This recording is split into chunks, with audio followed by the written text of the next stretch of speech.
Hey everybody, is it going here? Let me do it here. There we go.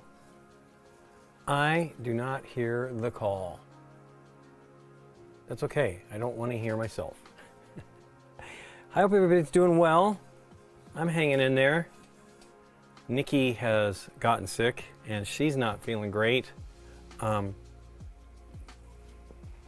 mean, she's feeling better. She got pretty stuffed up. Not really that either. I mean, it's just she's had an achiness and stuff like that. Lots of people with COVID. So not fun. But we had a light weekend. Christoph is in town. We'd hoped to be hanging out with him, and we don't want to get him sick. He actually was around somebody else on another portion of the trip, and they were very sick, and he was kind of frustrated with them, like hanging out. So we don't want to get him sick. But I will probably go. At least I'll go have some lunch with him because I just wear a mask. But we'll see what happens. It's kind of a downer. I hope everybody gets better soon. Conventions are rough, man. I did not feel 100% last week. I think I had a bit of a sore throat. And, you know, it's not great at all. And thankfully, nothing terrible has happened for either of us. And let's hope it stays that way. I have been. Hey, General Sorrow, from Belarus. How you doing? Well, I'm doing okay here. I'm getting ready to paint some minis. I have. I started Carnage last week. I talked a lot about other stuff. Let's cut to the. See if it'll cut. There we go. No, it's starting soon. Let me get the right one going. There we go. So I started painting the red. I actually meant to come back out and paint more. I am really impressed. Now I can see where I missed some red here. Back in there. At how great this red is. It's not... I mean, it's pretty bright. And I'm kind of eager to really get him going on. It's interesting. I don't know much about Carnage. And like what's going on at his feet.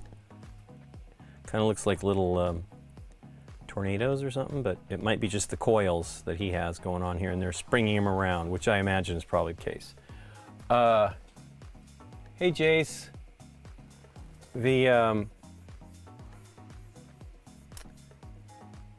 Hoping, gosh, it sounds like the music's a little loud.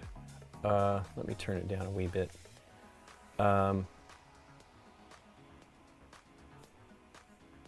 We're kind of hoping that we have a bit of a cool spell here in Southern California. It's cold. It's hot. I mean, it's not that bad. It's been in the 90s. The 90s is not bad. It could be really hot here. Thankfully, we're doing okay. But I would just like to go outside more, and I don't really like air conditioning, so it's not a lot of fun sitting in the house and stuff. But anyway, yeah, this looks pretty great. I'm gonna get started with it. I really need to prime. That is what I had been meaning to do. I have some more minis that I want to get to doing. I did clean them up. I need to change glasses here. I did clean them up, but like, you know, I should give it another look because I have a tendency to miss flash mold lines. Usually there's no flash, maybe occasionally. But I have not had, I just haven't had the desire to come out here. It's warmer out in the studio. We do have air conditioning, but I don't love being in it. But I do need to prime these. It's interesting, there's like black or something, you know, I mean, these are not as delicately produced as some of the other like Games Workshop stuff, Citadel. miniatures. I wish that they were, I mean, these are the first run, I believe, because this is not my set of them. I already have painted my set of these. This is Ronin, and so if they bought like another print run of it, it would be the new plastic, and I cannot remember. I mean, I'm still painting some of the older plastic stuff. I think I have another 18 or more of mine in the first wave. The goal is I would like to get through these soon so that I can move on to X-Men, which I've already started some, but you know, it's just so many. But X-Men are definitely all newer plastic. That was what they said when they did the campaign, and I believe, I don't remember how they did it. You know, so during the first campaign, after the campaign was over, they just said that they were going to release the first box. Maybe Spider-Geddon. Spider-Geddon was part, I don't know. Spider-Geddon might have been part of the multiverse. I don't recall now. But, you know, they keep doing that. They're going to have, in this DC one that they just completed, they're going to have another box that is, I guess, some new content and some content that will be part of the other stuff. I don't know. I will buy it probably anyway. But it is disappointing. They do have, I didn't see it at Gen Con. They had it at Gen Con and Comic Con. They have like a new set with Agatha Harkness in it, and then I talked about this last week, like the Grey Hulk and Scarlet Witch.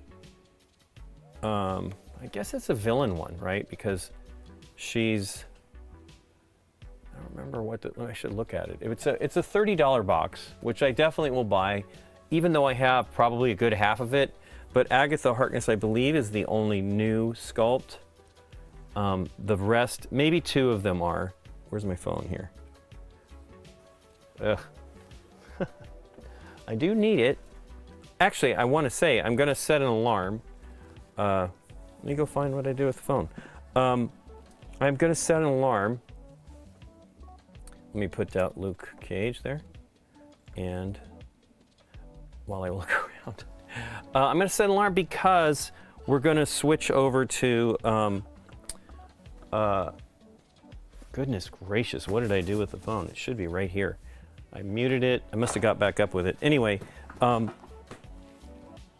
going to set an alarm because Ruel and Rado are going to do their stream at 12:30? No, 12. My phone's right there. Just in not in a spot where I would have put it. Or would have thought I'd put it. I'm going to miss the first hour. I'm going to miss the first half hour of the stream for them because they start in an hour and 30 minutes or something like that. Hour and 15 minutes, yeah. But I will have it switch over at 12:30.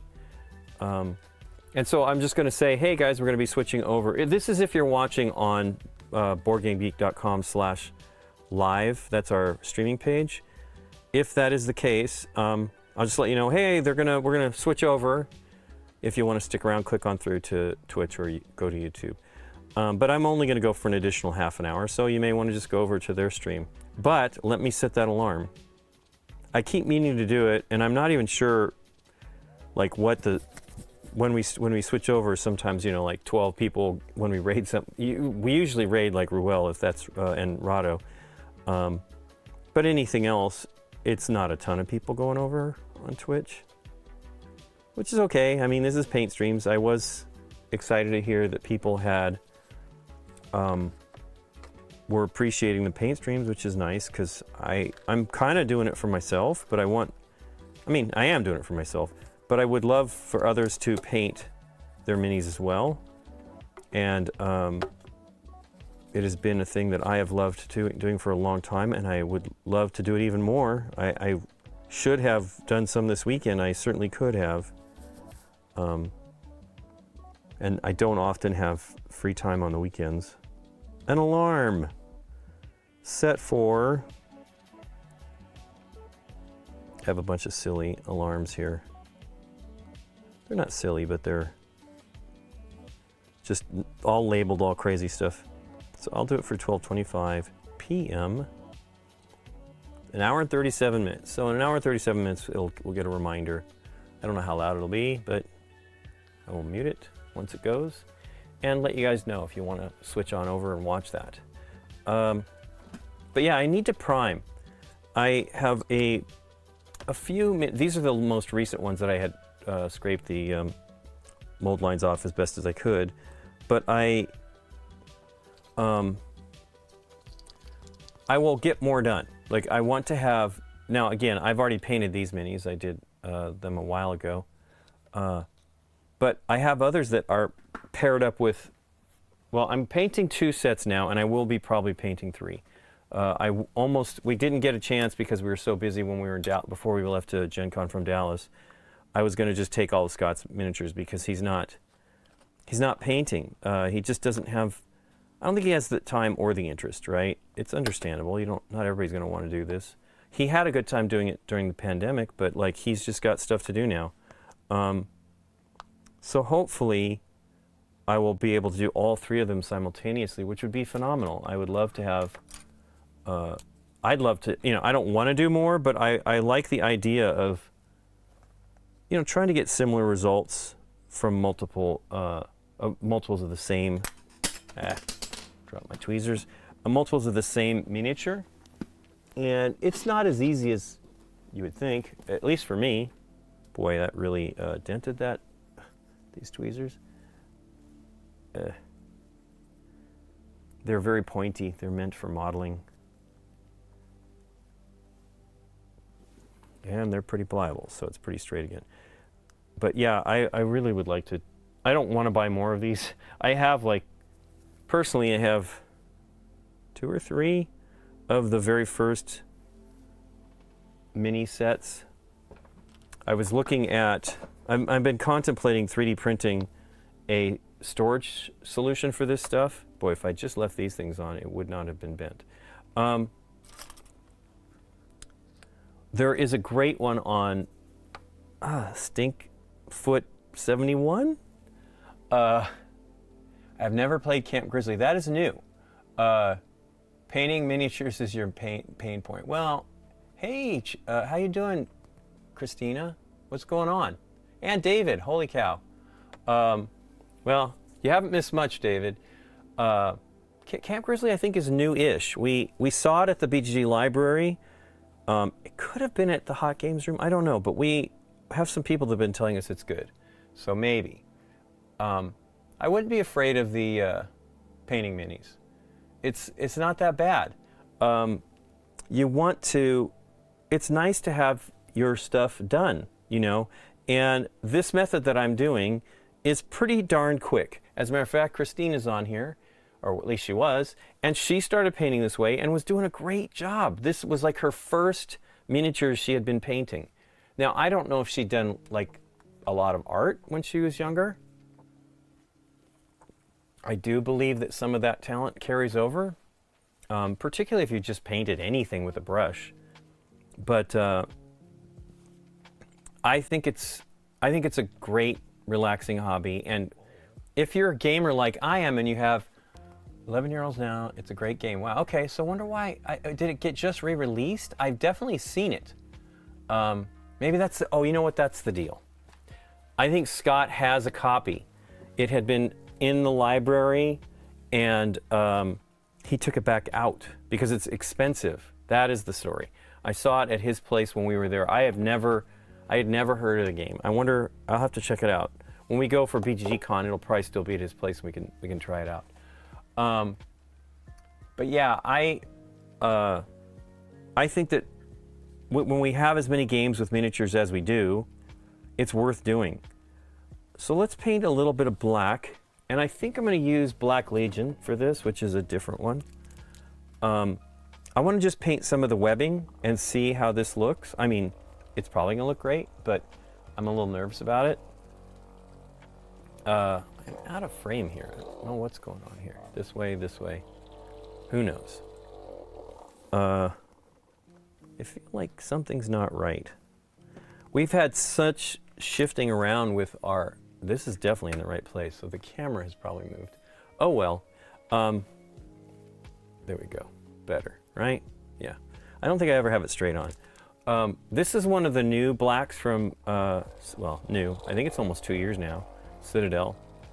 I mean, the first ones came out in 2019, so I guarantee it's at least 2 years old, or just about. Games Workshop sent these to me, which was very nice. I painted some of the, a set of Warhammer Underworlds, like a starter edition. Gosh, I don't really remember why those. I wonder if I have the other miniatures in there. They should have more. I don't even remember what's in that set, so I need to paint the other faction, Warband. Generally, I put a little bit of, I dilute it. So I don't really dilute it, but I lessen the impact of the color. It still stays the same color. I painted the red on directly from the bottle. This is the ball red, B-A-A-L red. And I really like this red. I don't know, I need to try some of the speed paints from Army Painter.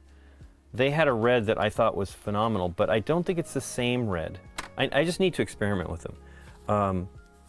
I almost pulled the trigger, like, I think I mentioned last week that I heard that Army Painter is not doing the big box, at least all the time, which has 216 bottles of paint in it. And I almost pulled the trigger because it was on Miniature Market again. But anyway, they weren't going to be doing it all the time. It's kind of a limited edition thing. Like I said, maybe they'll do it during the holidays or something, or, you know, something like that, or just every so often. But I just stopped. I don't have the space. It is the part that I need to convince myself that I would love to have them, but I just don't have the space. And that's a bummer because it would be nice to have some standard acrylics. I don't have a lot of standard acrylics. I showed last week at some of the Pro Acryl that I had purchased. I purchased fluorescent, which is the 6 fluorescents, which isn't really much of a standard paint. But then I also bought Rogue Hobby's new set of 6 colors. And I really love their paint, but I would also like to try the Army Painter ones. So basically what I've decided is I figured it out. So I have some paints over here. It's 50, 26, 52. So 52 paints per rack, plus there's a smaller rack. Actually, is there a smaller rack? I think only the smaller. So I have these other tiny racks. I really love these paint racks. They're from, I bought them off of Etsy. And the guy's name is, I keep meaning to, oh, there it is, Mischief Maker. He's in Texas. And they're great racks. I have 4 small small ones that hold 10 per thing, so it's 52, 62, 72. So they'll hold 72. So I would essentially need probably exactly 3 sets of racks. That would be using the small racks, which I don't. I kind of go for the big ones. And it's a downer. Like, that's a lot of paint, but it's not enough to store that whole set. Now, you could break that down because those have inks or what do they call them? Tones, strong tone and all that stuff, and they introduced some new colors of those. And then they got the metallics, which are a paint, but I don't mind separating those out. I almost always do. And then what is the other one? Paints, acrylics, like effects paints. So there's some that you could pull out and it would probably make it around 200 or just under 200, but I don't have the room. Hey Stacy, how you doing? I would like to get some though. So what I'll do is, like I said, with one of these racks, which I'd have to buy another one, they're only like $35 or something like that. maybe 40. And they have sales. Mischief Maker has sales generally during the holidays, so they'll probably have one at the. I think I actually bought some during a Labor Day sale, and usually it's something like free shipping and a discount on something, one of their small items, which they have great brush racks. And do I have the brush rack sitting here? I really like them. They're laser cut MDF, so they're not like the best wood, because it's basically sawdust, right? Wow, I don't see. It's weird. Oh, you know what? I have a bunch of things in another place that I have yet to decide where I'm going to put that all here. But the little 10 paint racks are pretty good. Here, I'll show you one. And they have the same idea for Citadel, and those hold 9. See if I can make room to pull this out. I have too much stuff. Well, we made a lot of movements in our racks here, our game storage, and it kind of affected my paint space where I had actually done some work on it. But so the way the rack works is it's got 4 tiers holding 13 bottles. So that's 52 in the front. And then there's these 2 smaller ones that fit underneath. So normally you could just store these underneath and then pull them out when you work, right? You just pop it out and pull them out as you need them. You may not, especially if you're doing things like effects or the shades or something, what do they call again? Tones. And you know, they have holes for brushes and stuff like that. They're really nice. They are a little delicate to put together. This one's actually not even glued fully. I mainly glue them now, but you have to be cautious because you don't want to push here. You really need to push on these edges, because if you push here, you're just going to bust it. I have done that so many times. I think these are okay. Maybe this one's not. Yeah, on this one rack here, there's a break, because you know, the edges kind of go, but it sometimes hangs, especially on the big racks, because there's a third. So there's 2 of these on each end, you know, 1 of these on each end, and then 1 in the middle on the big ones, and that doesn't necessarily slide in easily. So part of the issue is if you like sand it down, maybe with a file or something like that, and then put glue in the space, in the gaps back here and stuff, then it'll most likely, and you could press here, right? You can press here because it's strong. But you can press it in, and then the glue will hold it in place, right, after the fact. Like, because you definitely want it to slide together as best you can. I see some other ones stuck behind here that I'm hiding. So I have the 9 size racks for the Citadel ones, and I have one that's unused. Two that are unused. Really? Do I have that many Citadel paints? 1, 2. The Citadel ones are insane. They're obviously bigger because the bottles are bigger, but they are rows of 8, and there's 1, 2, 3, 4, 6. So there's 48 paints in the main rack, which, you know, these other ones are 52. But then you have another rack that nestles inside of that holds 32 paints. So that's 48, 32, 80, plus 2 sets of 9. So 96 bottles of paint, which is amazing. It's just that Army Painter has gone crazy. The downer is I wish they made a paint size, a bottle rack for this size. It's not like it's that far off. Well, you can see. It's a little narrow. But you could probably save some space. Now, these are very tall. All of this, I mean, you know, so are the Vallejo and Army Painter and stuff like that. They are very tall, relatively tall bottles. I mean, but look, this is the tallest GW Citadel one, and this is the other. So, and the downer is, I think, that these paint racks that he made for the Citadel ones are not actually the right size. I don't believe you can, unless you're using this, well, they are the right size if you're using standard Citadel paints.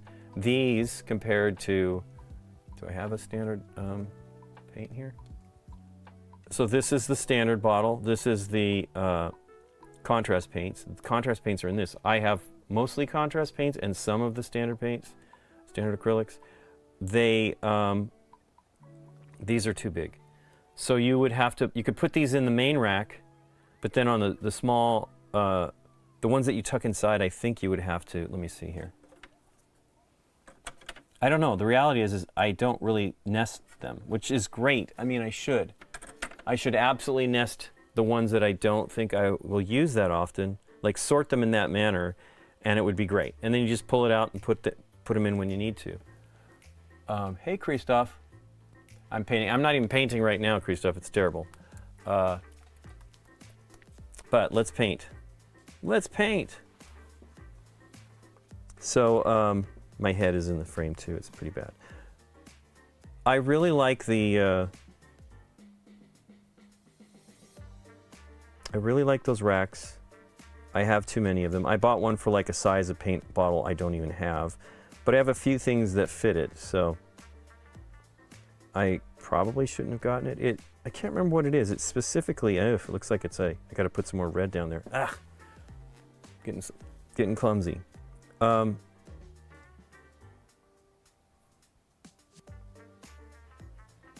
don't know. They might fit like they're not very huge, but they might fit the apple barrel or stuff like that paints that are, wow, I'm really having problems with focus here.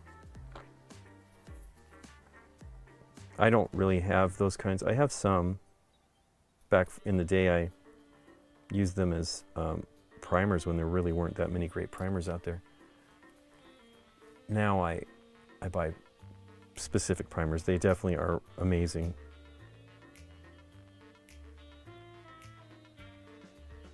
Still not seeing Deadpool and Wolverine. I think it came out when we were getting ready to head to Gen Con from Dallas. Or maybe Thursday, I don't remember. But we do want to go see it. It would be cool.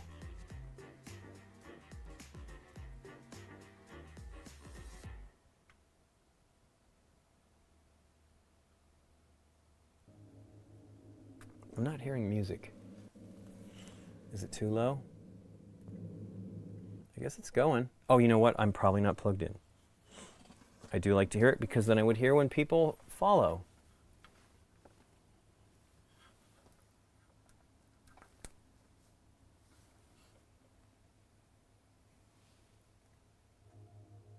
Ah, it's a new start of a song. Actually, I can probably open the red as well, although I didn't shake it.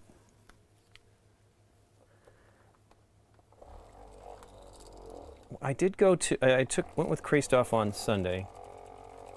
I was feeling fine, but Nikki was not doing good. But we went to Geeky Tees, which is a local shop here. And they're new in the location, so it wasn't quite as awesome as it had been. So I hope that they can get it back to that. The downer is you really can't go into the gaming spaces unless you've paid, which is challenging to me because often if we were going to a game, we're weirdos, we have a lot of games. But if we were going, we're going to want to see if they have something that we maybe are hoping to play that we don't have. And I guess maybe you could ask. I don't know. We weren't really that worried about it because we weren't going to play actually. But I really hope that it kind of gets back the charming quality that it was at the other location. They're definitely recently in there, so they don't have the decorations like they were at the other location. They had quite a few years there. We have a friend that lived near their previous location. I don't know if they've had more than 3, but they just keep growing. They actually had the paint set too. I showed Christoph. We went, got some food, and I brought food back to Nikki. And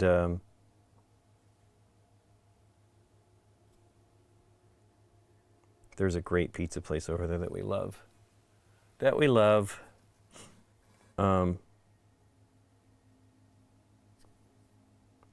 But The new location is a little further too. We where they were before was closer. Well, it's not. The other one's closer to the freeway. I believe it's actually much closer, but it was closer to like one of the streets that we go down all the time. As I said, we love a pizza place near there, and it was not far from that.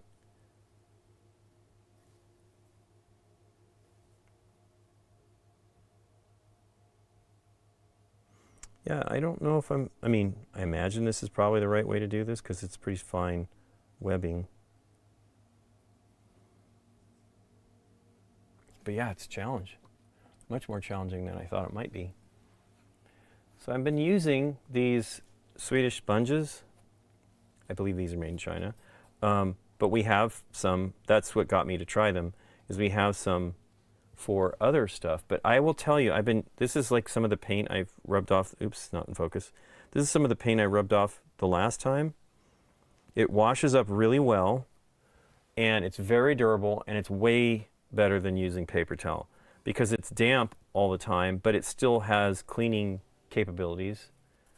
And it's really fantastic to get a point on your brush, either before you put paint on it or after.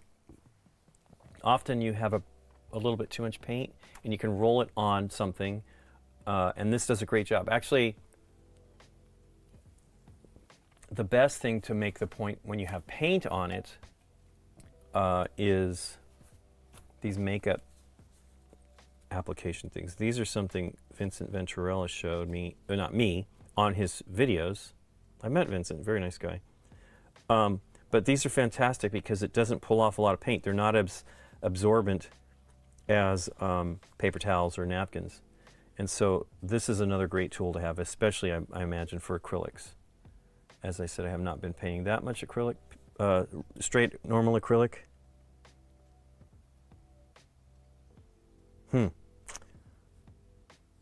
Well, let's not paint any more red right now. Let's paint some black.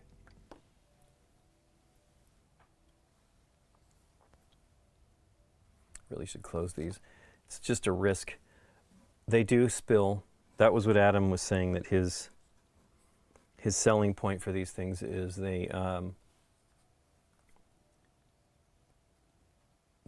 one of the major things. The paint's very good on the new stuff, but they also just don't spill easily, or very little, because it's a dropper bottle, and dropper bottles are pretty great. It is nice to paint out of the pot for this kind of stuff, but even then I've been putting drops of it into the silicone popper and just do it that way. I mean, you're much less likely to, well, you could knock it around and make a mess, but it's much less of a mess, and you're not wasting a bunch of paint.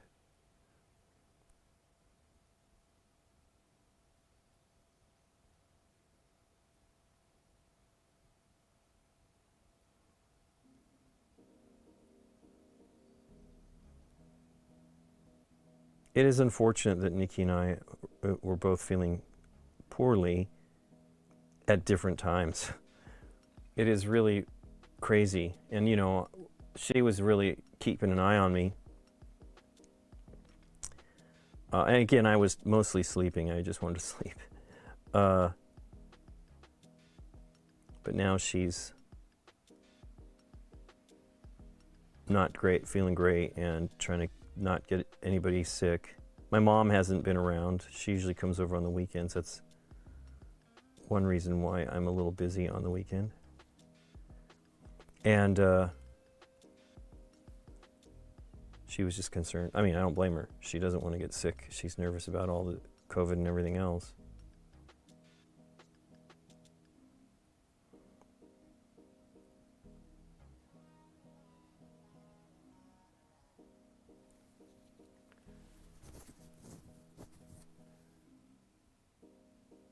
Yeah, the gaming spaces are very huge. Now, we didn't really get to go in them very much. Christoph poked his head, I think, in the secondary gaming space. But it's great. I mean, that's one of the big things. The downer is they don't have... At one point in time, they had kind of a little cafe. And I've played games there, but I don't know that I've ever had anything to eat. And maybe that's part of the problem. But I wish they had that. The location where they're at now, I don't recall for sure if there's a lot near the other location, the previous location. But they have like a teriyaki bowl place outside, which is probably pretty great as an option. But it would just be better if they could do it. But I imagine permitting and all that stuff for that is just not simple. And I don't know if they only just ever serve tea. You know, they probably don't have... The new location is kind of more like a industrial area-ish. It's not. It's right in the middle of a neighborhood, but maybe it's kind of like a mall that... it's really like offices, though. It's an office building. I feel like there's a post office nearby. I don't remember for sure. I'm just happy that they keep succeeding. I just wish they were more of what I kind of want from a gaming store in the area. We really could use a well-stocked hobby and gaming. Now they are better than most. They have Citadel Paints, and they have Army Painter, and they have Duncan Rhodes. And I don't think the Duncan Rhodes situation has anything to do with them. I think that Duncan Rhodes is not selling anything but that first wave of paints in retail, at least here in the U.S. so far. Maybe for them too. I really look like the same batch of paints now. I could be confusing things, but you know, they're owned by, excuse me, they're not owned by, they're distributed by Asmodee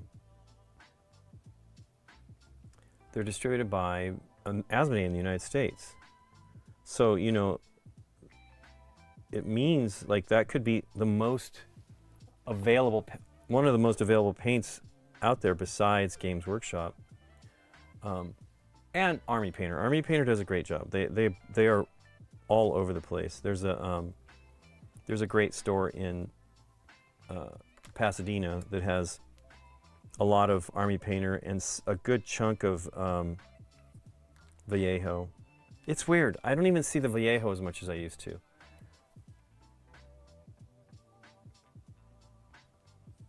But yeah, I hope that place can get, you know, the space may help them. They actually have more retail space.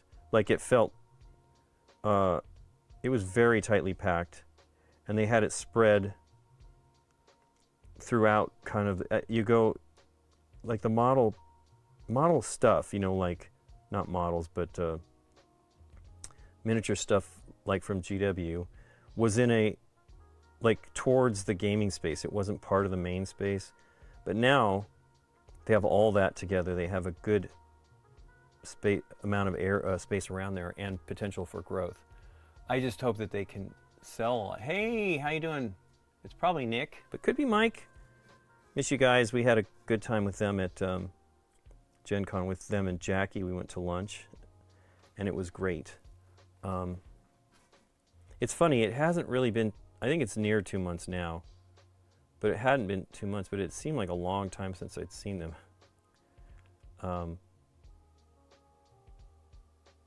And we didn't really get to hang out that much down here. We just got to see them occasionally, once a month or so. And I miss that. We don't have... Everybody's kind of busy. I saw that since I streamed last week, Deborah was at D23, which is great. It was awesome that she's part of the whole deal. And I mean, I guess it was pretty, she felt it was pretty likely that they would continue, but now they've already ordered the second season, or, well, it is a second season. It's kind of another show, but it's really kind of Daredevil season 5, kind of. So we'll see how it all goes. I'm looking forward to seeing what they do. I'm very happy for Deborah. She was pretty bummed about the whole thing and the way it was handled. I mean, somebody was saying like this is Disney, I don't know, something about it, but the reality is Disney does this all the time. They restructure the show and have some of the folks, it just gets too expensive. I mean, you figure most of the shows that they make were for basic cable back in the day. So like, I think they did the same thing to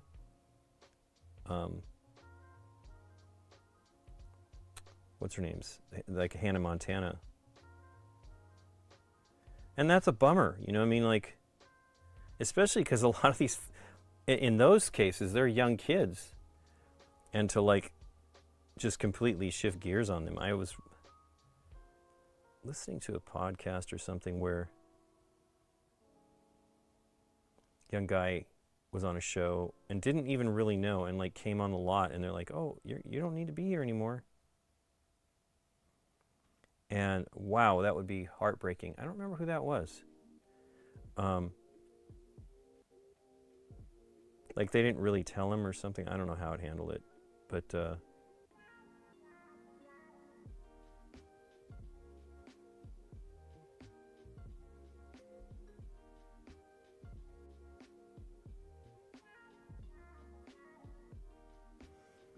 I have gone on. Hey, thanks. Oh, it's Dan. Thanks so much for the follow.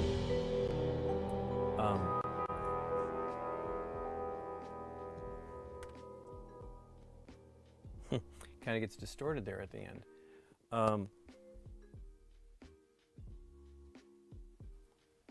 I've been kind of deep diving like on music and stuff. Nikki and I really like this band called the Lemon Twigs, which are some young songwriter performers from New York. And there's a lot of live videos from their current tour.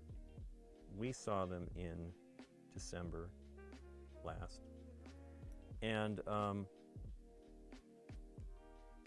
but they've been doing cover songs, which is exciting. Just to see what they're like discovering and things like that. I mean, their father played music. He was a musician as well, or is a musician, and so he would play music for them, and they got really into like the Beatles and the Beach Boys and the Monkees, and played. And they were actors, but both of them have been involved in either Broadway or movies and stuff, maybe TV as well. But they're mostly doing this now, I believe. But the cool thing was they had one song on a concert from the end of July, excuse me. It was a Beach Boys song, which I hadn't heard in forever. I had forgotten about the song, even though I actually have it on a set. But when I first heard it, it was Pat Denizio, is that his name? He passed away from the Smithereens, which was a band like when Nikki and I started going out. And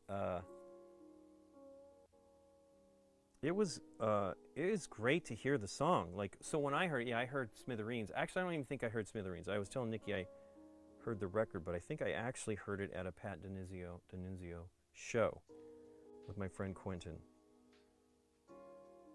And, my dad was into the Beach Boys. Not necessarily crazily. So we had some of that stuff around, but I don't know. It was an album from 1965, I guess, that was it was originally on. But all these people did the song, and it just never really clicked. But I really liked their version, even though it was screwed up because Brian couldn't get his guitar to work, and then ended up playing the bass. Like, he was running around for a good half of the song trying to get things working. It was very strange. I was actually shocked that they started, but I hope to see them do it again. It was really neat. It's interesting. Like, they are kind of into the other stuff kind of thing from like a lot of bands. They're into the older stuff, but they're involved with newer things. I don't know. It's weird. Boy, that is bad. That really smeared up there. This is a very hard one to paint, I think, especially on a stream, because I'm trying to rotate it to be in shot, and it's not simple. But that looks pretty good. I could probably go back and do a little bit more red. What I will do, though, is I'm going to try to do... Boy, that's hard. I generally will only paint, you know, in this manner, and I'll try to do it, because it's so tight in here. But you want to paint along with the webbing, so that you don't, when you go out of the line, you know, it doesn't go too far off. It's just so intricate. And you know, these are pretty big minis, so they're really not that bad.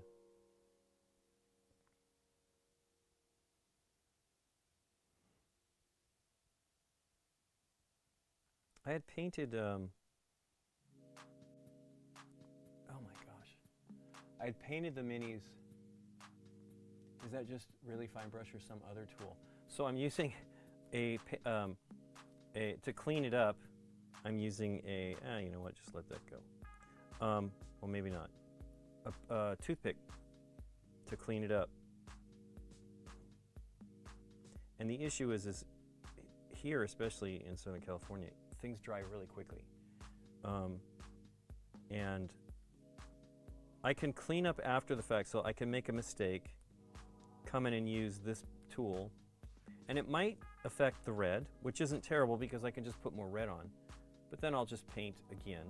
I do have some fine brushes, and that's maybe what I should be using, but my problem with the super fine brushes is they don't have much of a belly to hold paint. And if I get, and I am still kind of going to the pot a lot, but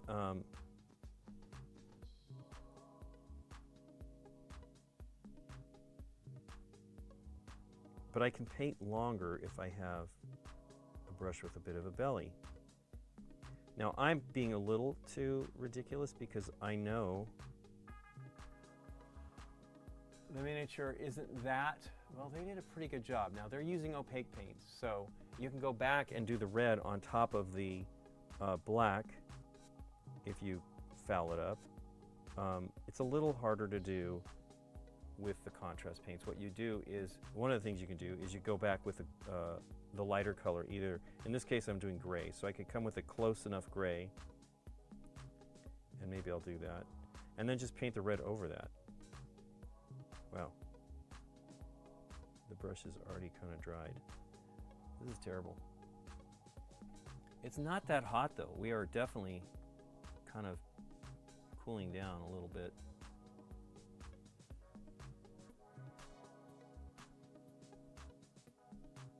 But yeah, you're doing all kinds of different sizes of lines, and so what I'll do normally on a fine line like this is do it with the side of my brush. The problem is in this case, there's not a really good access to get to the surface and do something like that. Kind of maybe feel like I should be just painting the black first. Go back and paint white or the gray to fix any of the problems, and then just put the red on. That might be, now it's contrary to the way I normally paint. I paint inside out, where I tend to go to the lowest levels first, and I do the same kind of thing on faces. I start with the face because the face is like the most challenging part, and if I just want to reset, it's way easier to reset after doing the face than after trying to do a bunch of other elements. But that looks pretty good. Now I want to try to do some sort of highlights. They tend to do a OSL kind of effect where they'll have some blue coming from one side. I've only done that a couple of times in these minis. While it's fantastic looking, I'm just not confident enough. But now I will be painting probably close to 500 of these minis. Well, more than if I'm going to paint multiples, but 500 different styles, models. And once all is, well, I say once all is said and done, but who knows? They most likely will do more of this. This has got to be some of the more successful CMON titles.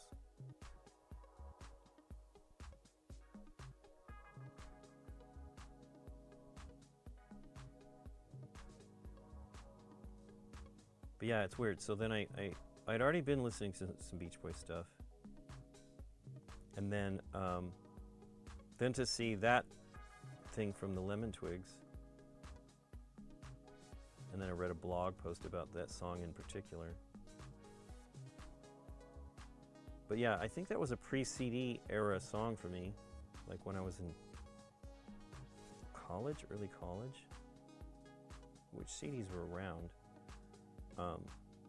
But I didn't ever get it, and my dad had. I wasn't against the stuff that my dad listened to at all.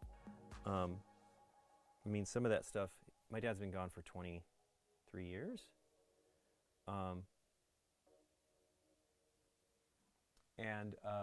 Toothpick Gotcha. I've never painted any of my minis, but think about it. You've got to give it a shot. Yeah, I got nothing. I really enjoy it, and winter's dry too, but you could probably have a humidifier on your desk. I mean, people do that, and I think it's a great idea. I just don't know. I have cameras and stuff here, so I don't know that that's a great idea to run it.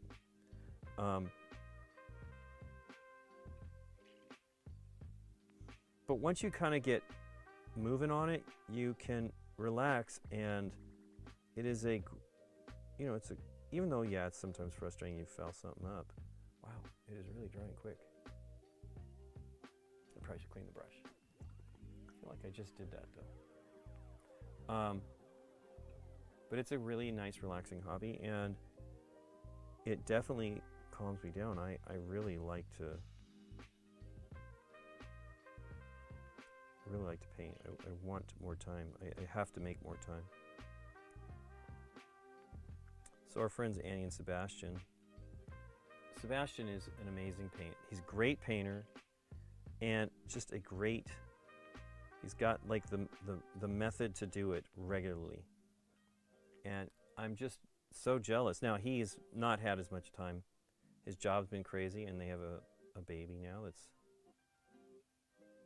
a year and something old, So that's, and he's a great dad. He's very helpful, and the two of them are really a great team. But he just doesn't have as much time. He still, I think, generally tries to paint most every day that he can, which is pretty often, most of the days of the week, I think.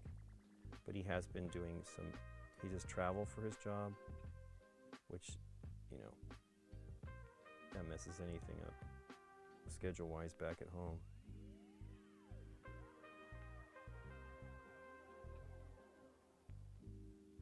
Yeah, this is very fine.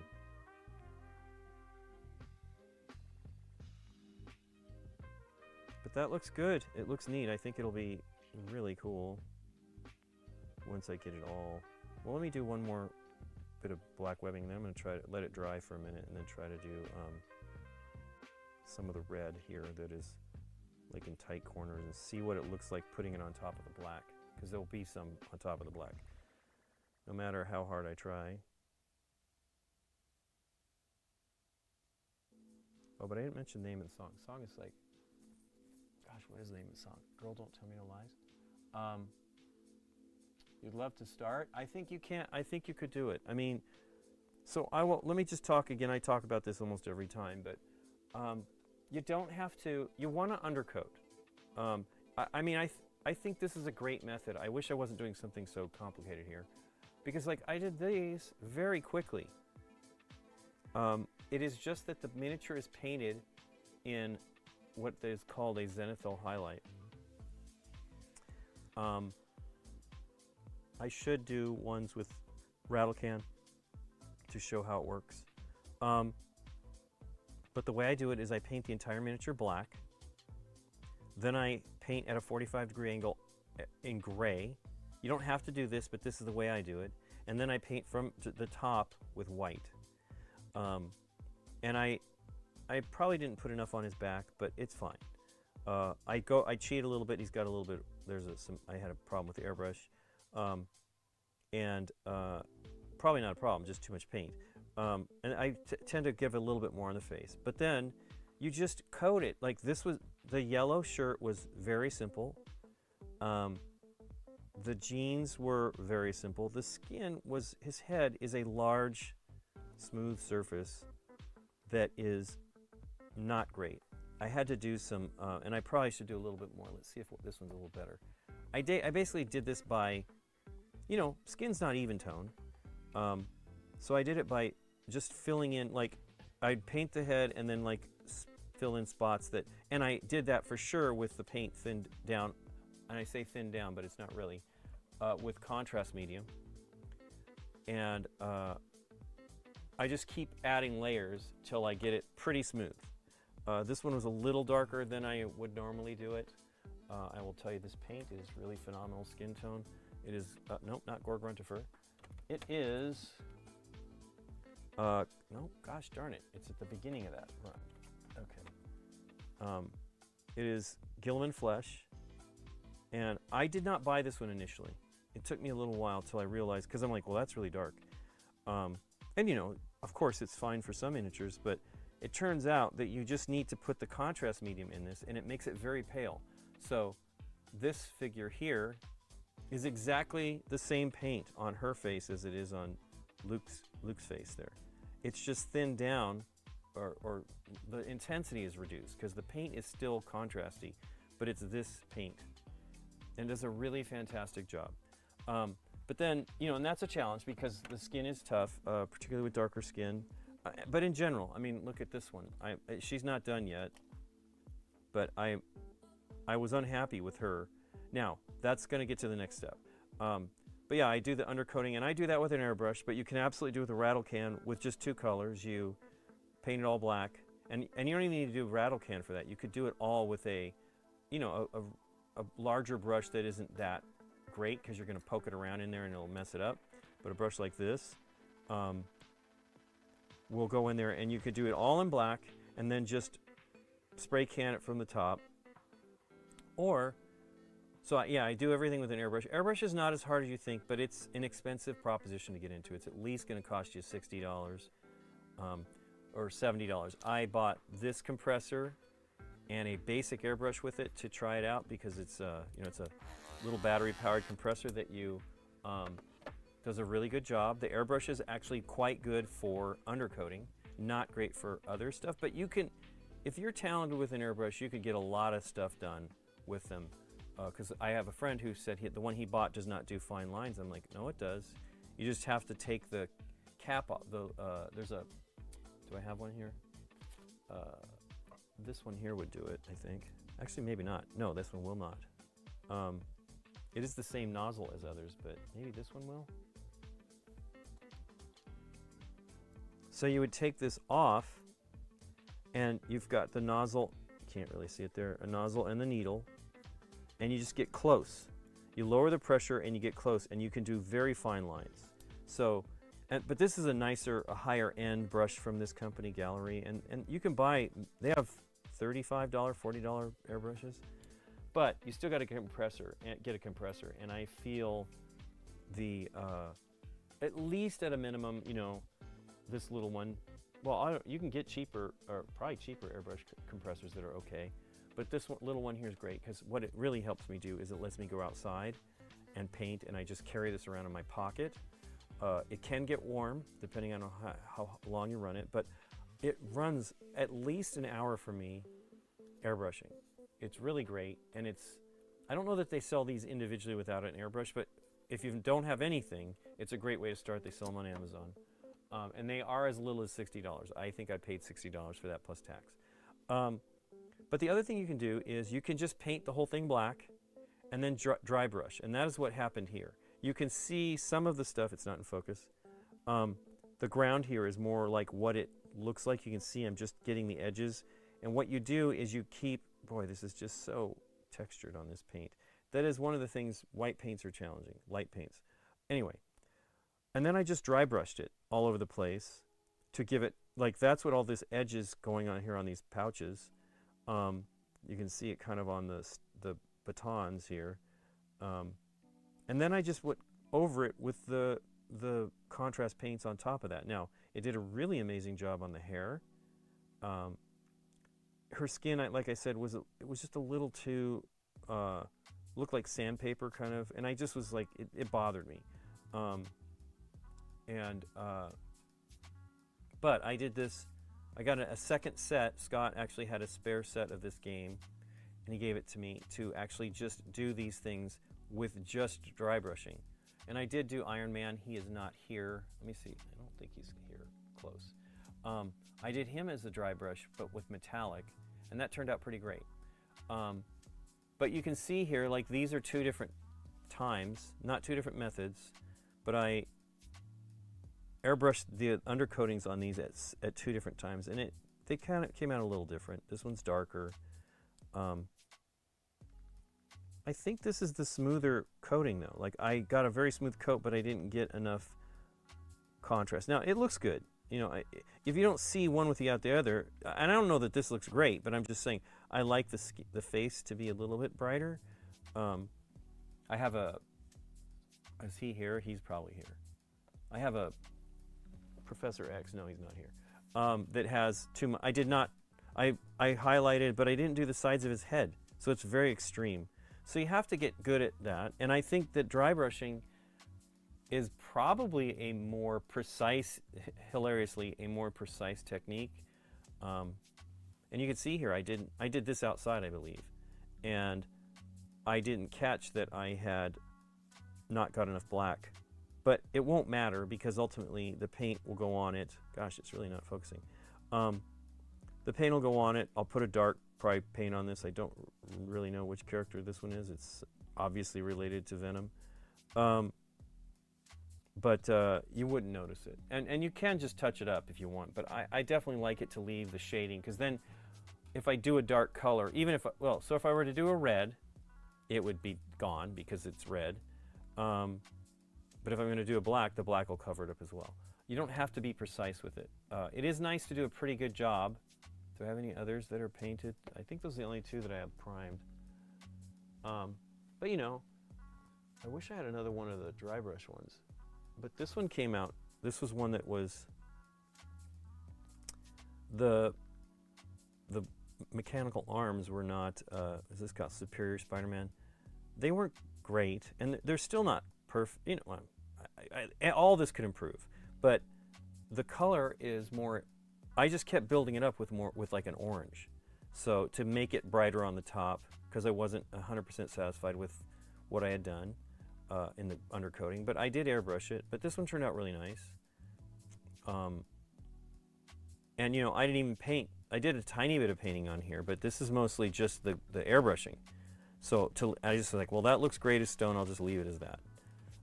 I did use a very matte varnish. You must varnish these miniatures. They are really challenging.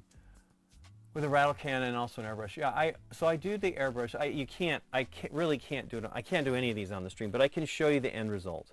I do have a rattle can of Games Workshop's latest white that they sent with, I mean, I was shocked because I think it came from Europe, but it might have come from Memphis. But they gave me a can of their white, so I want to try it. You know, white is a challenging paint. I really liked, I don't have any of it, and they may still have that one, but I bought at the same time back in 2019 Gray Sear. So that's the real trick, is you use the same, you buy the bottle of the paint that matches the undercoat, and then you can easily retouch up. But I had the Gray Sear, but we were in Dallas when I bought it, so I just left it with Scott, and I don't think he even ever used it, which is unfortunate. They're not cheap bottles. That's the other thing. Rattle can, particularly with whites, you want to have a better brand of paint, because they're all bad. Like the white paint, but as I was saying, Gray Sear was pretty darn good. And I was doing it the way Games Workshop, I always keep showing this one. I need another one out here. This one I did entirely gray. So I sprayed it and undercoated it entirely gray. Didn't do any shading. And this is the method that Games Workshop recommends, because number one, it doesn't involve an airbrush, and they don't sell airbrushes. But that's another layer of complexity that's a barrier, a point of entry that's a barrier that makes it difficult for new painters. And the whole point about contrast paints is to make it easier for you to get satisfying results quickly. And I can paint the standard acrylic type of method, but I love this method. I tend to go much quicker. This one literally, I think, took me 2 hours. I probably did a little bit more when I got home. I might have worked more on the sword. But it's really quite quick, and it dries relatively quickly. Because, if you touch this paint while it's drying, you can mess it up. It's really, when you put it on, you should just leave it and wait until it's dry before doing any changes. Because it'll just pull it builds a film like any paint, and regular paint has the same problem, but it's way more noticeable with the contrast paints. But yeah, this turned out really cool. It settled into the excuse me. It settled into the organic crevices and gives a really amazing result. You can see I did like what they call a wet blend. Hold on, I'm gonna cough again. Too much talking. I did a wet blend, so I started with that brown, which is called Wildwood. Then I used Cyan and Yellow, which is kind of an orange. And then I went to this, wow, where is that green? Oh, that's an orange. That's the red. The green I used, which is like one of my favorite colors of theirs, Plague Bearer Flesh. So I went through, you can see, these were all bought at the same time, the ones that have that label. My first purchases of these, and they still have a lot of paint left. And as I say, this is one of my favorite colors. So I just contrast paints are kind of wet. I mean, they're very wet, then they go on. And you can, if you just work quickly with at least a brush that you keep cleaning or multiple brushes, you can do that blend. I did the same thing here, where you can't see it, on the sword, I painted strong of the another as Aethermatic blue.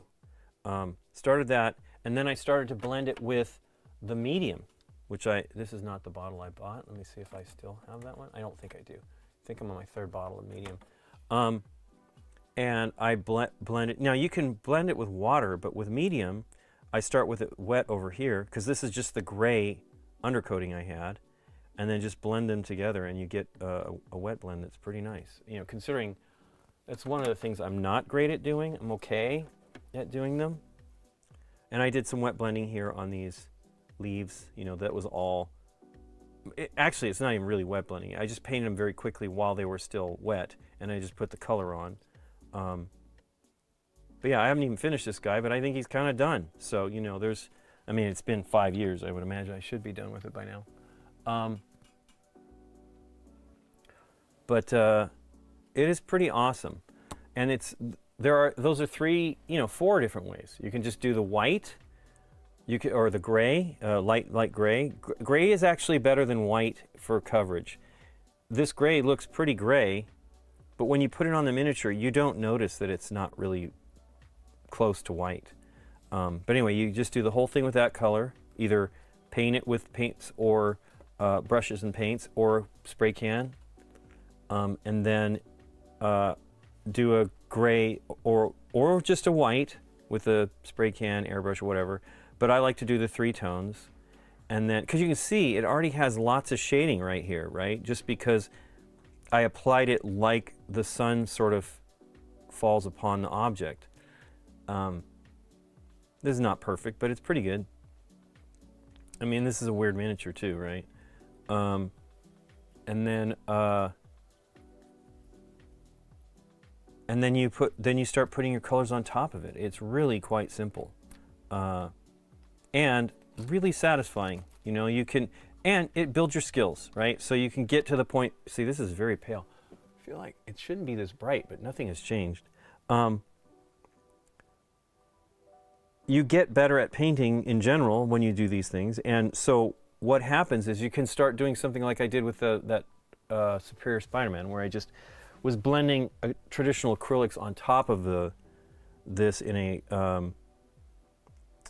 where I edged it, where I did what I was saying earlier, where I would paint with the brush on the edge here, and then, you know, blend it in with some of the red, and then slowly, because what you can do is called layering, and that's essentially what I did here, where I just keep starting with a thinned out down version of the paint, and that is generally, you fill it with just like a good water, like I use distilled water, and then just building it up. And then when I was done, I went and did the orange edges. Now, it's not real strong, but it looks good, and in person, it is quite striking. I'm not sure how great all this stuff looks on camera, but in standard light, not right on your face, they look really good. And you get really great results, and you can move quickly. I think I painted all of the, no, that's only 5 or 6 minis. All of the Flamecraft miniatures in a super short time, like 2 or 3 streams total. And, you know, it's a lot of me talking, telling, you know, telling the same story here. But I think it's worth it. And you really can get stuff to the table quickly. And you get better. You know, just painting, you get better. Everybody, I mean, you get varying levels of success, right? Like, depending on your skills. But I think you can build this skill. The real difference comes when you are able to color theory, things like that that's an educational thing, and it can come instinctually, but it is something that can help your miniatures work better. I am following the Marvel United paint jobs that were done by Big Child Creatives 100%. I mean, that's not entirely true. Mostly, like 95%. I have made some decisions on my own. I particularly wanted Gamora to have red hair. I had, you know, only probably recently seen one of the, I guess it's, what was the one called? Infinity War, where she is with the Red Skull on whatever the heck that planet is called, and she had red hair. There was at least a red tone to her hair, so I'm like, I want to do red hair. So I just did that, and I think it turned out great. I think she might have had green hair. Well, let me look.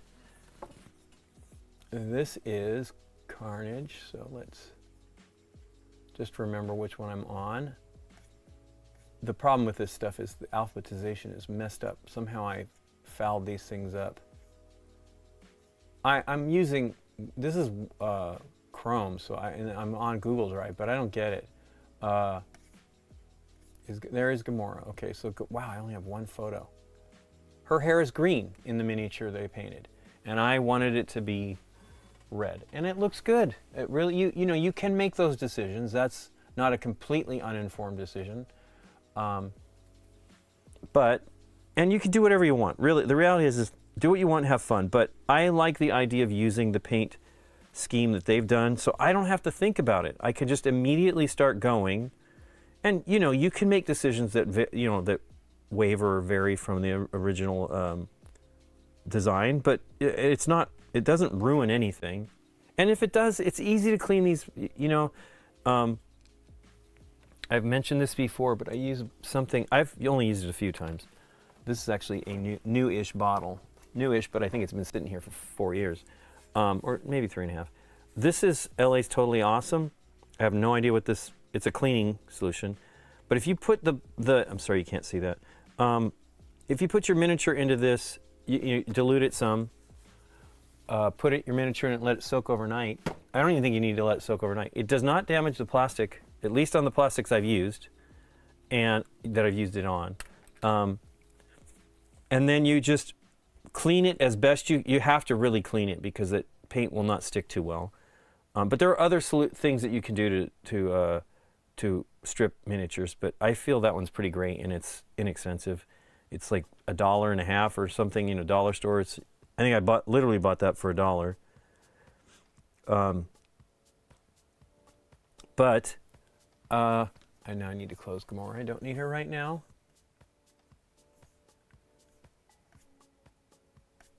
Yeah, see, it's weird. Like, Carnage is in a, you'd think it'd be in this spot.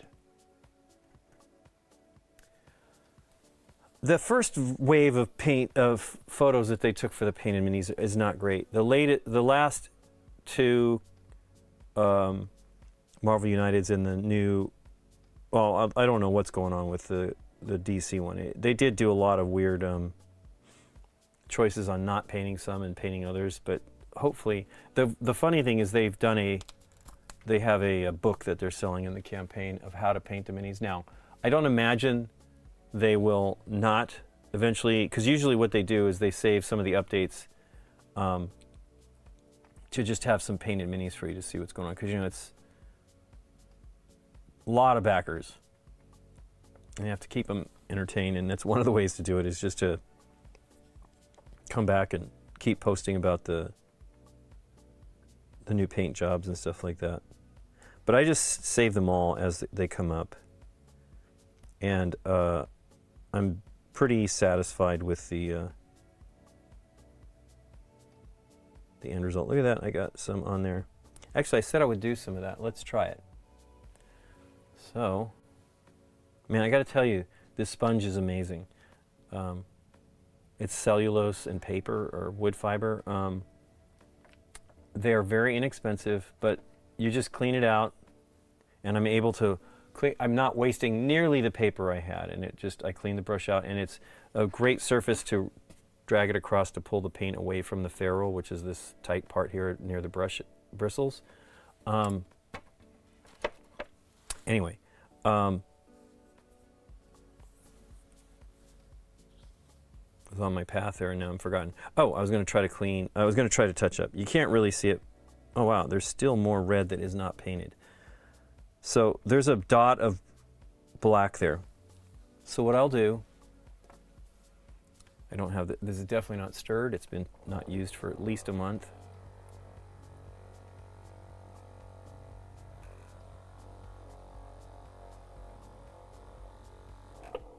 I'm using a vortex mixer, which is usually do with things like tubes. So you pull up the big child images they post during the, yep, and then replicate it using the message you've been talking about. Yes, 100%. They generally don't have, so if you go to, Big Child has a YouTube, they might have YouTube. They have a Facebook page where they have sometimes larger images of the stuff. Most of the time they are the same images. I believe they take the pictures and then probably the Marvel United people integrate it with all their graphics and stuff like that. But I will just download, I'll just right click and save the images. The last version of them from the DC United were all WebP graphics, which you can open them easily in your browser, so it's not a problem. But I will save the images, and then I have them all on a drive. I have them on a Google Drive, but I also have them on my computer in the my office. And that one is, wonder if I'm going to need any more of this.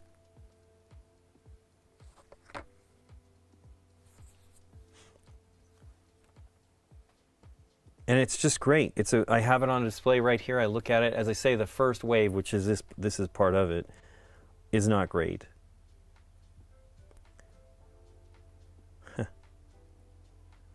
Now, you can see here, it's kind of probably not enough.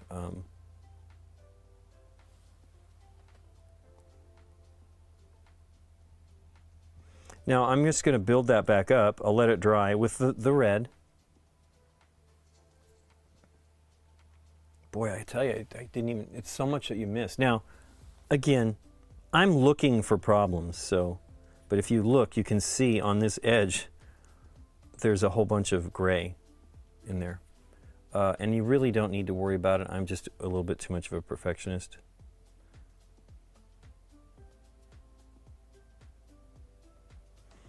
I would wait, particularly with whites or light colors. Now again, when it has any other color in it, it's actually pretty helpful.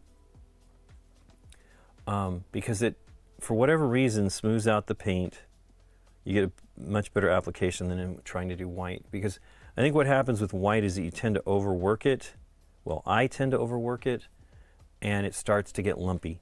The surface is no longer smooth. You kind of just have to put it on smooth and then build up, not try to get it all done in one paint coat.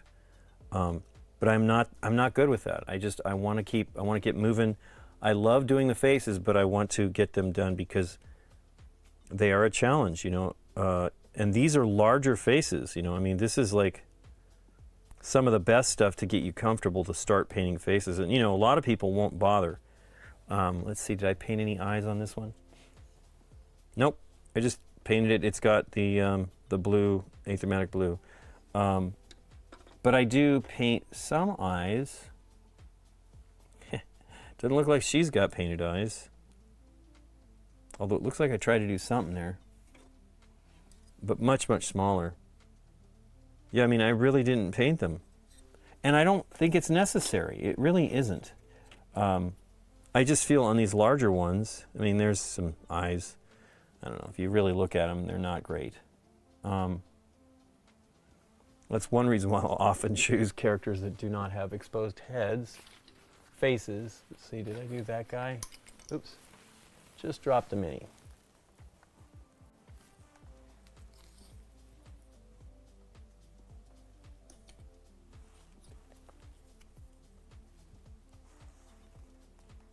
Yeah, I didn't paint his eyes either. I mean, it doesn't really matter, right? In this case, it's like shining, you know, I mean, if you're doing like a main command miniature or something like that, you might want to go a little crazier. I don't know that this is actually the one that is done. It's close though. Maybe I don't have one that's completely done of these. These are some Hearthkin warriors. They're space dwarves that had disappeared for a long time. I really like the minis. I would love to get more, but I'm trying not to buy minis. Too many. And you know, I just backed the DC United, DC Superheroes United. I don't know why they had to change the name during the campaign. Obviously something else out there that they had done, that DC had done is in there, and that's not what they're licensing or whatever.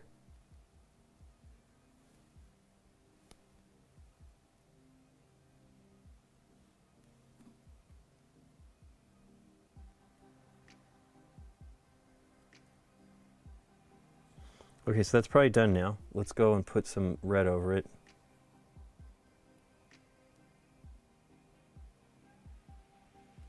And you see, it's not dry yet, of course, but it's perfectly fine.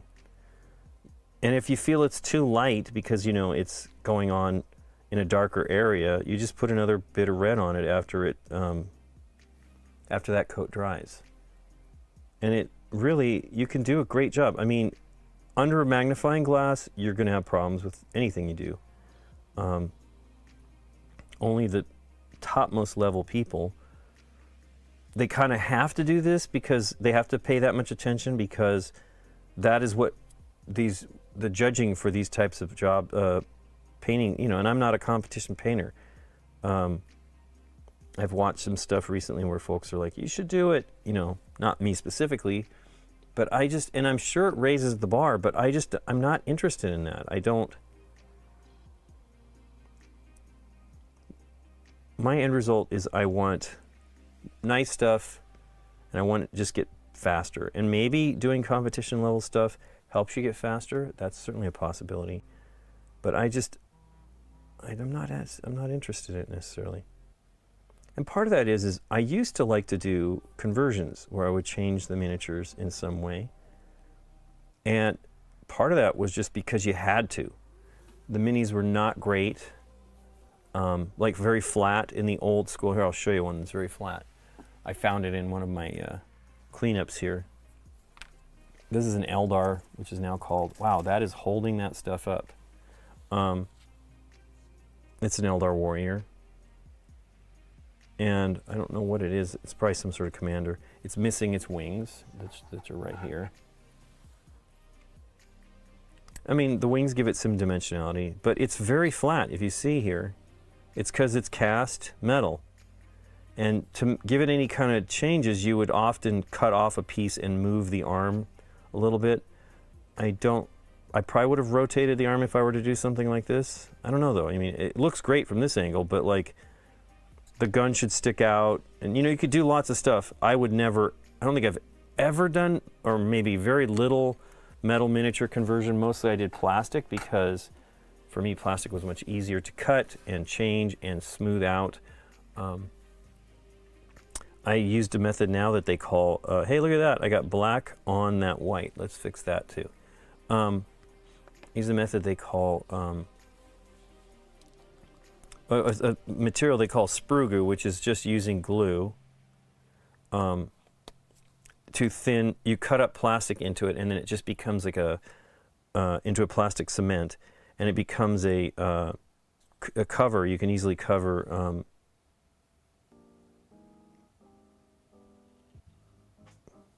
But you can see this is a warmer red, a gray, than what I put down. So, but it won't be a problem. We'll see. I'll show you here.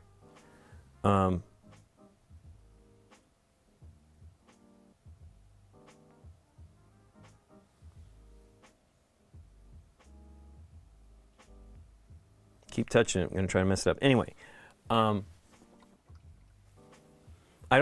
the time I didn't actually make sprue glue. What I did is I would shave plastic off so when I'm cleaning minis like I'm doing with the the mold lines, which I can see some here that I did not deal with. There's just little shavings of plastic, and I would take those, I would just keep a little pile of those shavings, and then I would take this plastic, very, very thin plastic glue, almost water, it is basically watery, and then just lay the pieces of shavings off and then put that on there, and it would fix them. Unfortunately for these miniatures here, like there's a gap between this arm, which I'm not going to worry about because the black basically hit it. And you can see it over here, there's a gap here, and I'm hoping the black will do the same thing, sort of. This was not one that I put together, it came assembled. And I do wish that I kind of wish I could actually do that, where I could put them together myself. That is one of the cool things about Marvel Crisis Protocol and Shatterpoint, the Star Wars game. They have, you assemble the minis. I don't know how they're good all the way through the line, but it's kind of exciting to be able to do that and have a little bit more control of the end result. Now, I'm not worried. I think these look really great. I mean, let's pull out one that looks pretty good here. Hey, Circe. But yeah, I definitely download all the images and save them all from the Kickstarter. And they're all still there. I actually went back and looked at something because I only had one image. It's funny, I saw the other one here with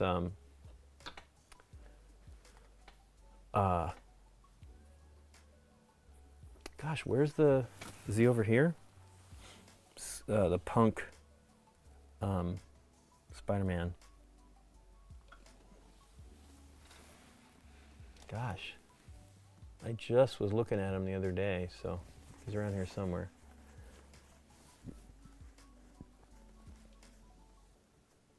But I plan to try to do a little bit more airbrush work on the, I really like this one here, Silk, I think her name is. Her face is a little dark, but who cares? I mean, her eyes are, this is a big one, tall mini, right? Big head compared to these other ones. And it just comes out really neat. It was a very quick paint job on this one because I didn't do anything except come in. So I left it as it was, and then I took and made little edge highlights with probably this kind of brush here, thin, and you could see on the bottom of the RIP, there's a little bit of white. You could probably be more extreme with that, just to give it like the sun coming down right on that edge. I probably should be a little bit more extreme with it, but it looks cool. I just wanted it to have a little bit of dapple of the sun, But yeah, they're fantastic and fun to do. And here's the really great thing about these miniatures. You can buy the first Marvel United for about $20. As little as probably $10 or $11 it's on sale, and that happens all the time. And then there's a great set that's like sometimes 25, 20, 25. And it's the first box, Spider-Man. What is that one called? I keep looking over there. It's not there anymore. It's whatever the Spider-Man box is in the first wave, plus Doctor Strange miniature in its own box. And that was like $20, $25. So for that, you'd probably get 10, 16 or 17 plus Doctor Strange, so maybe 18 minis for $20, $25. And you have stuff that's fun to paint. And the game is great and simple. It's not, there is some subtleties, and I do appreciate what they do with the game. So look, that gray is dry pretty much there. But I do like what they do with the game, and I think that, you get the character of each of them from the way that they use the powers, right? And it's really, there's not a lot of stuff going on with it. We really liked it. We're probably going to do another episode. We did 2 years ago or so. We did maybe 3 years, gosh. The first Marvel United, and I painted the minis in there, which was fun. I had painted I painted both the X-Men box and the first box, and the Marvel, the Spider-Geddon, and we've not done. I'm like, I got to do this one so we can do a show, and we've not done the show. Should at a minimum do it on a live stream, and I should take pictures of the minis so that I can do a better job. I think we just showed them on camera.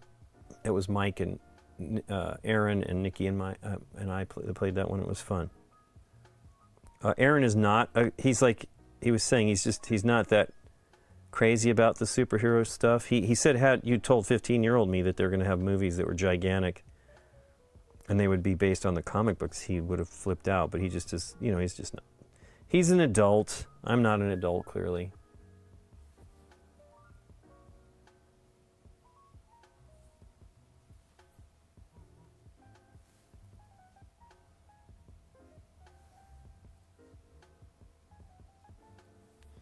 Scott just had messaged me. I will read this and probably not share it. It's what I thought. If I see what he wrote, is what I've not seen the movie yet, but it's what I think it is.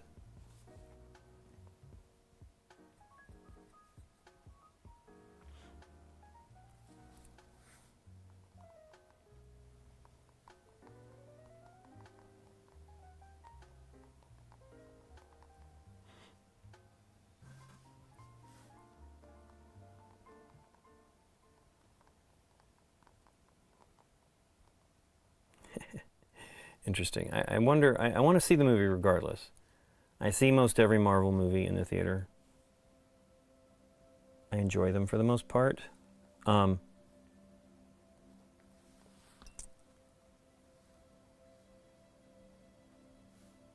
don't know.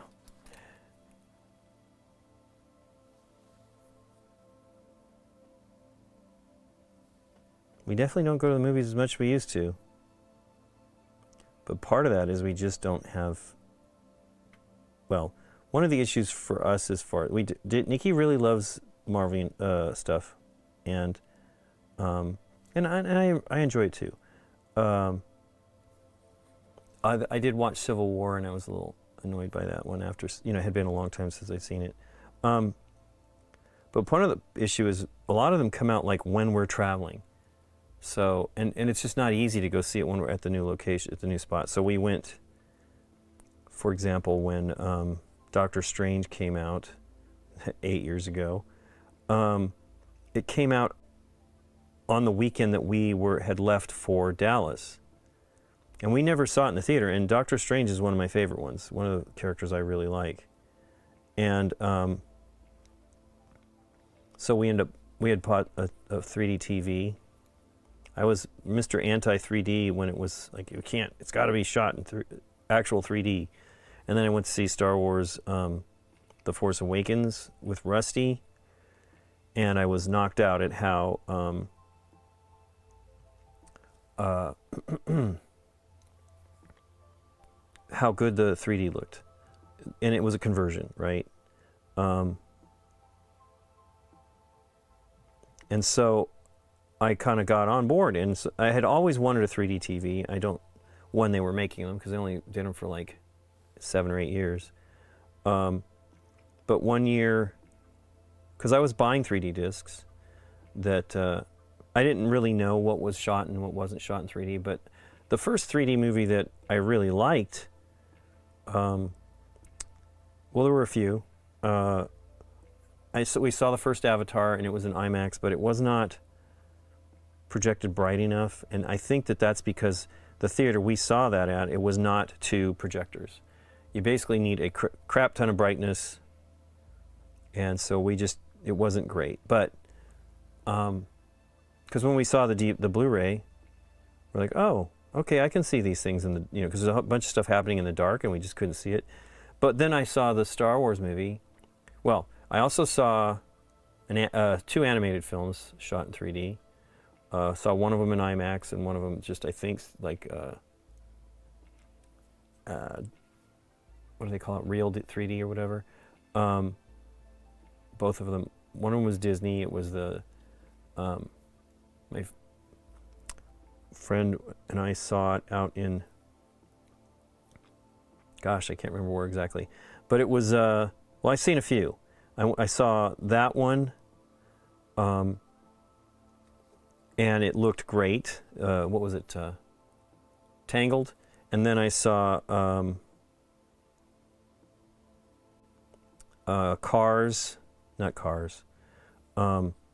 Toy Story. They did a re-release of the Toy Stories when 3 came out, or when 3 was coming out. So I went to see those conversions. I don't know if they were conversions or if they just, I'm sorry, off camera. I'll tell you about that in a minute, seriously. I'm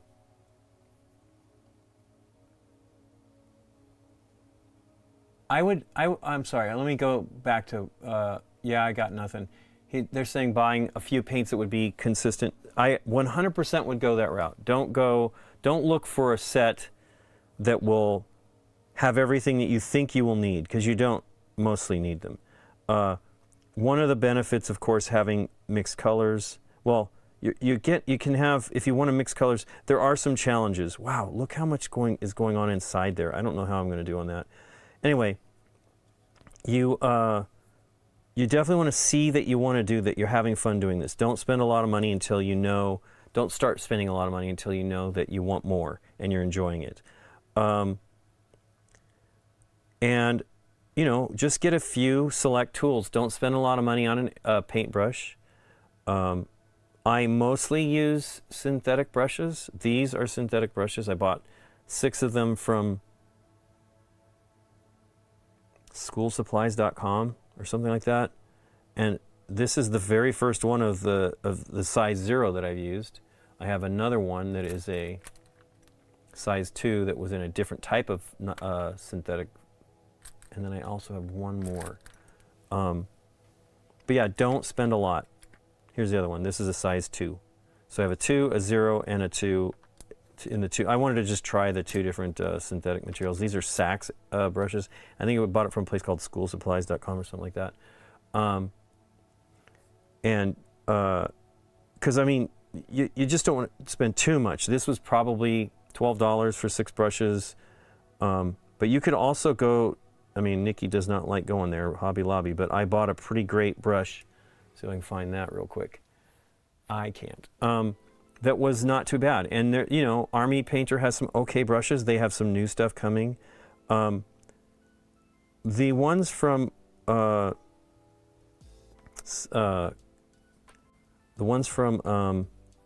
Citadel, Games Workshop, some of them, particularly their Artificer brushes, are made by the people that make Winsor Newton. Winsor Newtons are great, but holy cow, are they expensive. I used to buy them when I was a student, and that's why I used them, and got kind of adjusted to them when they were much cheaper. $20-some for a brush. Now, many people tell you it's worth it, but I don't think it's worth it until you're great. I find that I have I bought 144 brushes. Let me see if I can find it.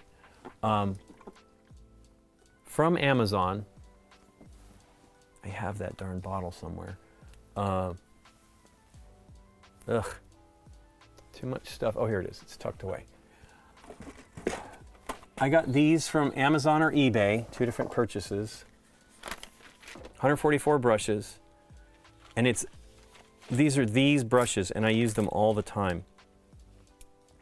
They don't look so great right now because they're not wet. But they've been fantastic. Look at that one. There's a 1 in there too that I pulled out of the other Saks ones. But these are like 30 cents a brush, and not all of them are going to be good. You can see down in these smaller ones, I feel the oops, you can't see it there. In these smaller ones, the bristles are too short. They really need to be longer, just skinnier. But you get some in there that are good. Gosh, I keep pulling it out of frame. But 144 brushes for $25 or $30, I mean, start with something like that. It is a lot of money. You can go much cheaper than that just to get going. Like buy one brush, like a number 2 or a number 1 at Hobby Lobby, or Michael's just doesn't have it anymore. And I'm not sure Hobby Lobby has that much. I have not been there in a while. Nikki really does not like buying from them. They are, you can do a great job. You do not need a fine brush. Like I said earlier, the fine brushes tend to dry out too quickly. As long as you have a point, you need just the point, and you can, you get it wet. This has got too much red in there. You get it wet and you rotate it, and you keep drawing it away, and then you can paint. I mean, this has got a little teeny bit of a hook now because I've been using it quite a while. But you can actually fix that too. There's ways to, supposedly if you stick this in hot water, a lot of these synthetic fibers will straighten out. It's not really critical. I actually use the hook to my favor. And again, I'm painting and poking a miniature. It's not the same as painting a painting. So you don't want to spend too much money. I heard a story about some new brushes that I can't share right now, but they sound exciting. And they are synthetic. Because, you know, using sable brushes are using sables from Russia. And they are harder to get, and they're more expensive now because of that. And there are some other manufacturers. I do not know for sure that they don't get their sables from Russia. I mean, you know, a lot of this, you can go on forever about it all. I just wish that we weren't in such a crazy state right now. And again, it's also part of the expense. And you know, Monument Hobbies makes some good brushes. There's a set of Uncle Adam's favorite brushes. It's like 3 brushes. I bought that set. It's good. It's all synthetic, but it's $25. Now, to be honest with you, because I'm crazy, I bought it, and I love Adam. He's a great guy. But I would just buy these other ones. So I didn't say the name. It's Royal and Langnickel. Let me pull that back out again. Royal and Langnickel. And they're a company that, I mean, these are their lowest end brushes, but they're more like student kind of level stuff, which isn't terrible. Royal and Langnickel Golden Taklon round brushes. It's all round brushes. And it's 144. It's the same. So it's like, does it have 0? I don't think it has 0. I think it's 1, 2, 3, 4, 5, 6. Is that right? I don't know. Well, I have them all out here. Let's look. Although it's not very clearly painted on it's like a foil silver mark on the edge.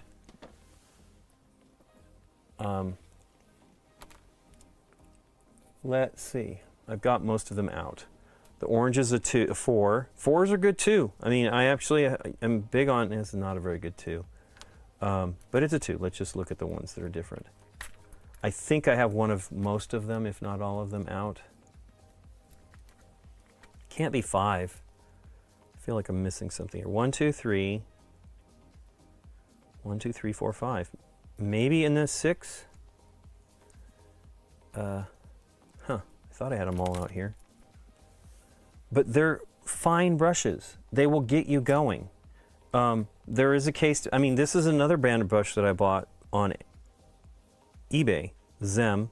They're sometimes available on Amazon.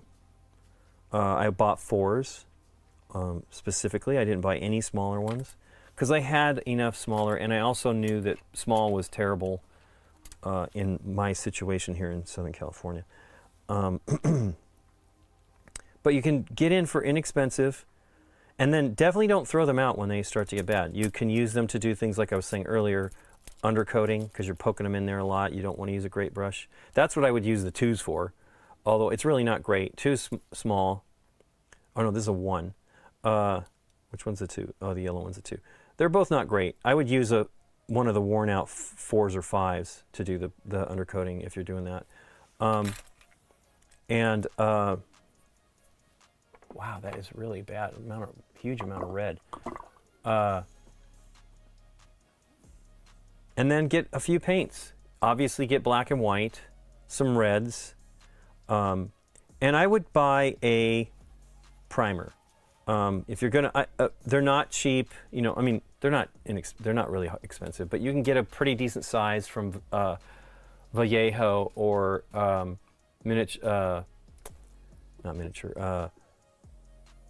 Monument Hobbies. I don't own any of theirs. I'm using large bottles from Badger. I use their airbrush for now. I want to try the Monument Hobbies ones. I don't see them here. Oh, it's at my feet. These are massive bottles. Steinel Res. And I mean, I have barely used this. This is years. It's up here. Like this, I have this much left. It's a 16-ounce bottle, and I've used 3 ounces. I mean, and this is me airbrushing lots of minis. So you don't need a gigantic one. I have some smaller ones in some of the other colors. This is a silver, or metal as they call it, but that's a 8 ounce? No, 4 ounces, holy cow. But it's big. but getting an actual primer is gonna do a better job for you. Blick is a great resource. Hey, there you go. So we're gonna, in 5 minutes, anybody who's watching on the BGG page, you will move over to R&R show with Rado and Ruel.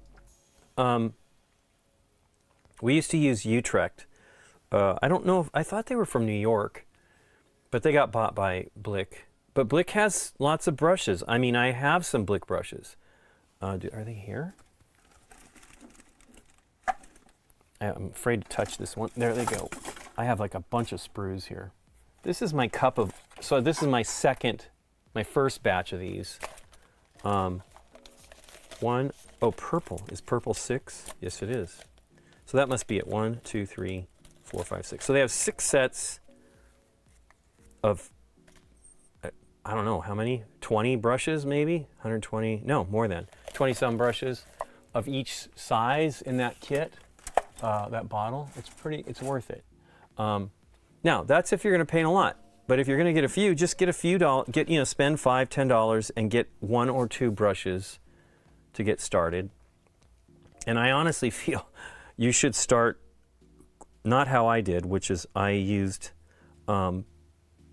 tiny brushes. I used spotters when I was painting minis. I had experience painting regular paint with regular paint brushes. But the issue is you tend to have, your paints are thicker. You need to get good at Part of the issue is just getting good at mixing your paints. I feel like the audio is not working right here. But yeah, getting better at the paints, mixing your paint, that is one of the major, and I'm still not great with acrylics. But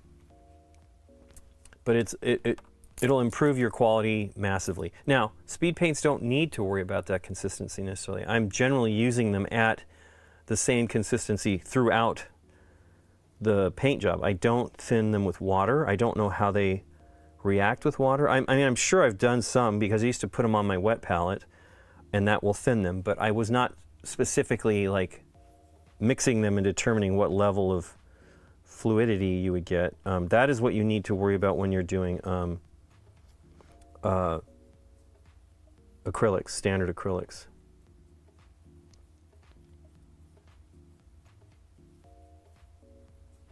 But there's a lot of great resources out there, and online is a great source. But my problem, of course, is I really like to see the brushes, so I don't.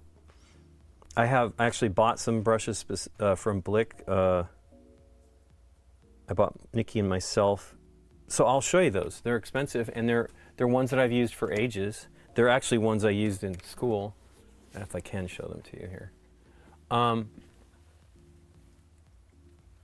They're in tubes. Yeah, here we go. Series 7s. They're too small. I mean, I've changed the way I paint. And I'll show you. Now, these are great. These are actually Nikki's, I think. But these were $20-something, you know. And they're from England, but they use sable. But yeah, look how tiny this brush is. It's really nice. I would love to have, but is this a mini? Yeah, this is a miniature. So I would probably buy a standard Series 7 non-miniature, and it will have a longer, no, these are great. I mean, they're really great. But I'm way more of a fan of this size of bristles now. I've just really migrated to this for miniature painting. And you can see, you see that there's going to be a lot more paint inside here. It won't dry out as quickly.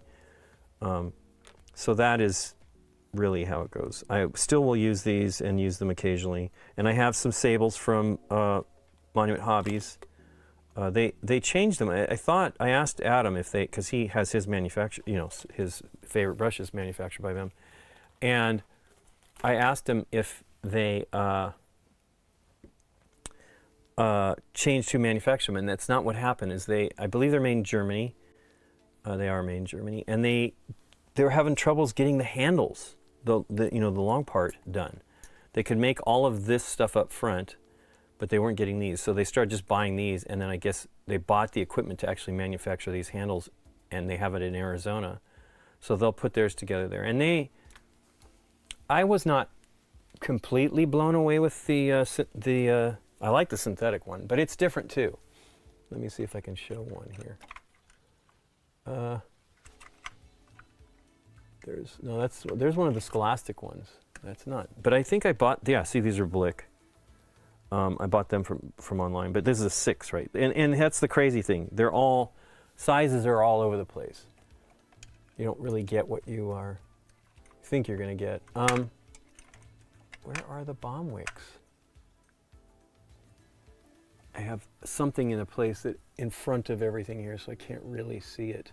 Anyway, is this? Oh yeah, these are some of them. So this is a 4 from Monument Hobbies. But now you see, here's what I've gotten to really appreciate is this length of bristles. It does take a little bit of skill. I don't know if the bomb wicks are actually. I think they're synthetic as well. What are the ones? I have a set of the sable ones from them.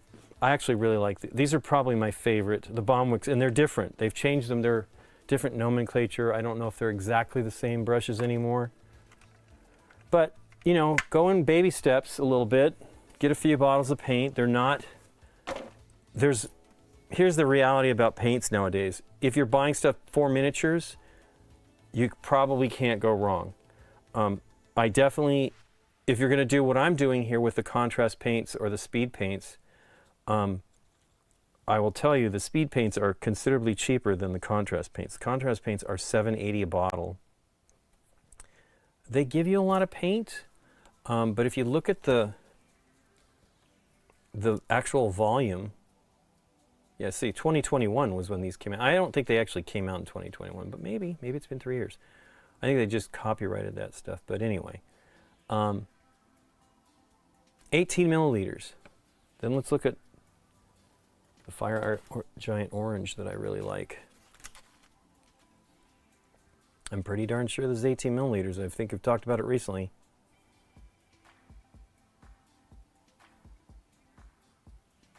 Why am I not seeing it? Shake well.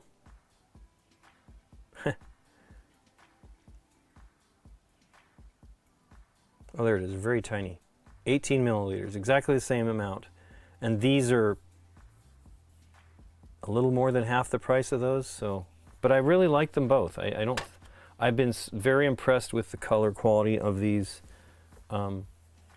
paints from both brands. My problem with both of them is there's too much green and blue. There's so many colors of green and blue, and not enough orange and purple and things like that, or even red. It's a little, although there seems to be a little bit more red here in the speed paints. I keep saying Marvel.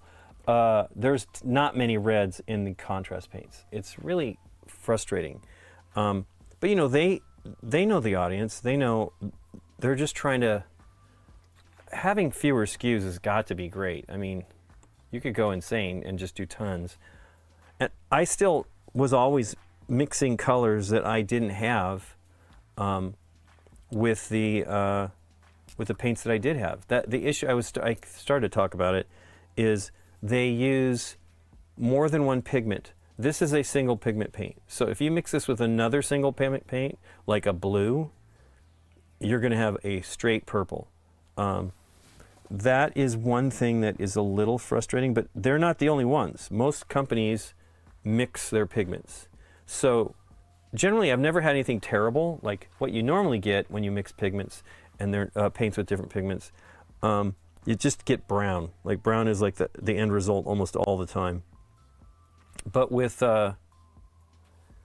most of these paints, I'm able to mix something that if I really just want something slightly different. But I mean, I really can't. I have only tried a little bit of the Vallejo Express colors, which is their version of a speed paint. I have used Golden. What do they call theirs? I've only got like one bottle of it somewhere. And it was because I wanted a green. Here it is. These are expensive, but they're 30 milliliters, and this is sap green hue. This is kind of it's called a high flow acrylic. It's kind of like I've had this for a long time. Well, not a long time, probably 7 years or something like that.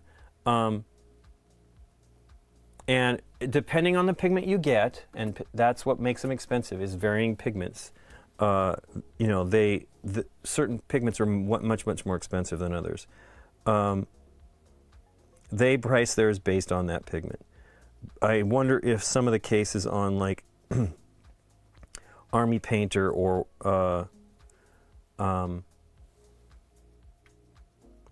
maybe on Games Workshop. I know that their gold was supposed to be amazing. The Retributor Gold was like one of the most expensive paints. So they basically just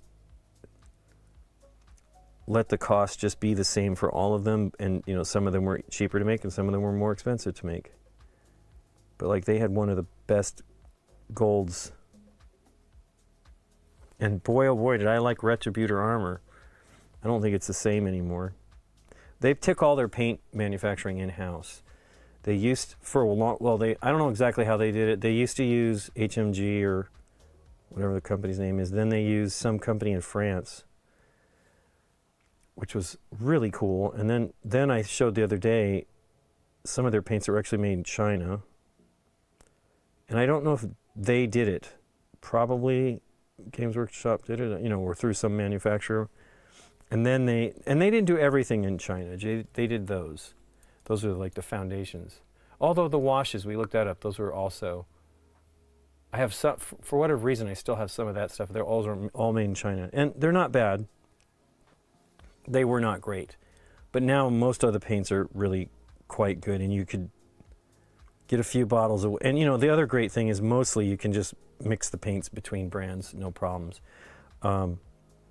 I don't imagine you'd have too much of a problem with speed paints, but you know, nowadays, so they have a new, it's not called a medium anymore. What is it called? From Army Painter, they use a, whatever their medium-like stuff is, supposedly does an amazing job keeping the pigments suspended. But I would just pick one line though, just so that you don't have any problems in case there is some issues. Pick a few colors, try to pick some, I mean, if you're gonna do one of these Marvel United, you just need blue, red, yellow, mean, in those first ones, blue, red, yellow, black, and like I used a green, and I had a metallic. I do like, I will say I like the metallic paints from the Speed Paint series. Games Workshop does not do them. And they are legitimately kind of a metallic speed paint. And they do a really nice job. Highly recommended. But like I would just get a silver and a gold to start if you even need it. And I do feel there's no reason to not use them. When I first started this, I wasn't going to use any. When I first started the Marvel United, I'm painting the black part red. That's bad. But I was going to just try to do everything with contrast paints and, sort of do a wet blend. And I realized, like, I think Thanos was where I broke. I'm like, this just doesn't look great.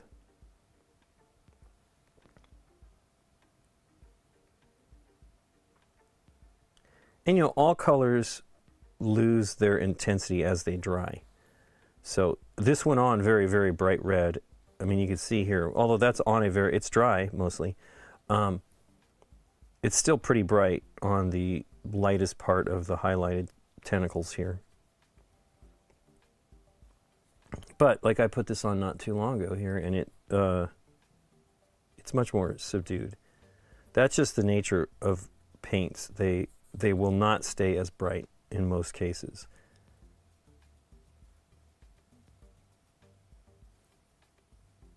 Boy, I now need to come back out here tonight and paint more of this. I'd like to finish him.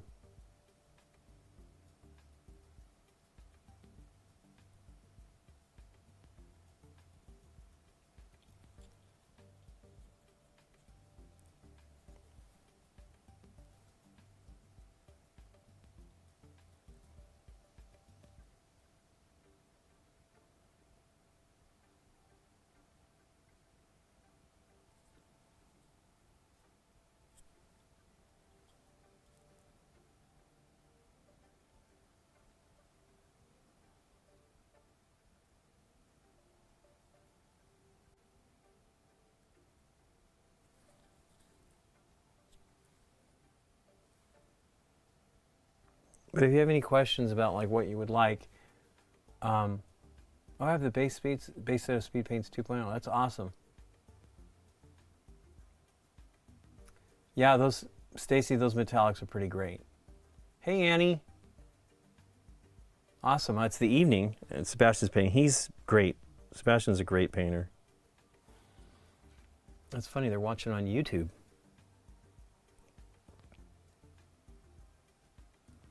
We will visit Annie and Sebastian soon, which is very exciting. About 2 months away. Actually, a little more than 2 months, I think. Actually, maybe not. I think we'll be visiting them at this point in 2 months. Hey, there's Nikki P.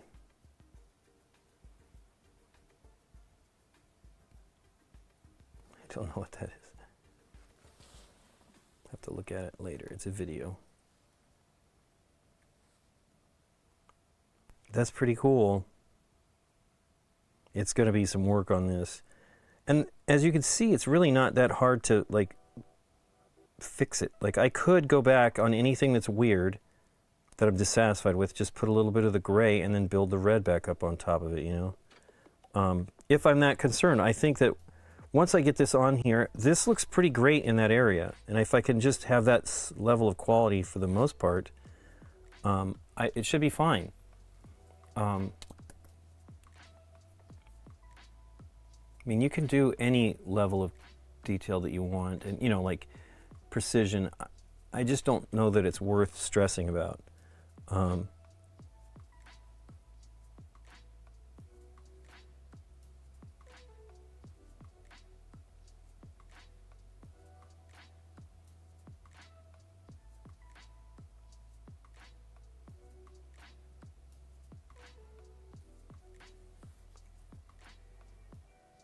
So yeah, I generally will rotate it, trying to get it the best solution to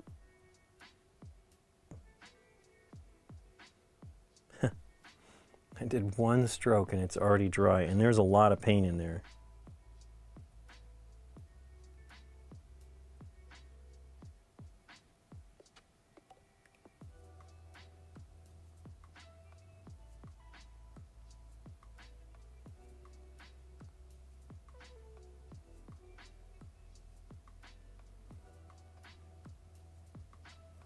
I'm happy Sebastian's getting to paint.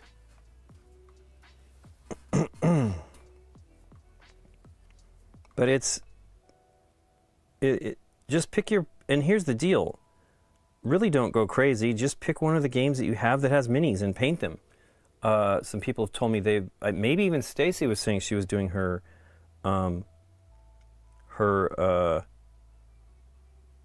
scythe miniatures, the mechs.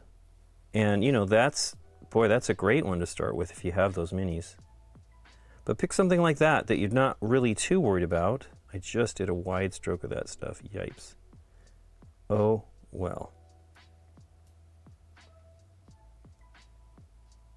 Have a little bit more paint in this time to try to go further.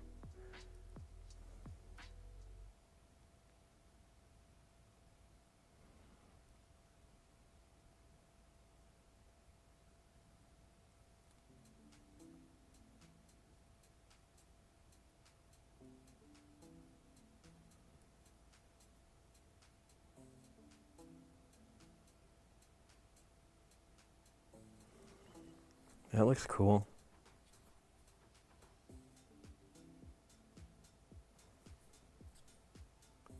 So it might be obviously I'm handling this a lot.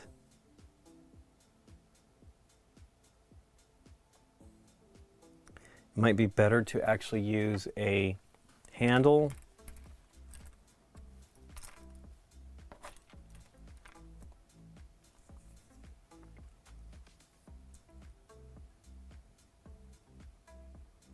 Just trying to clean up a little bit of black that I got on some of my red, and I'm not worried too much about it, just to get the greatest.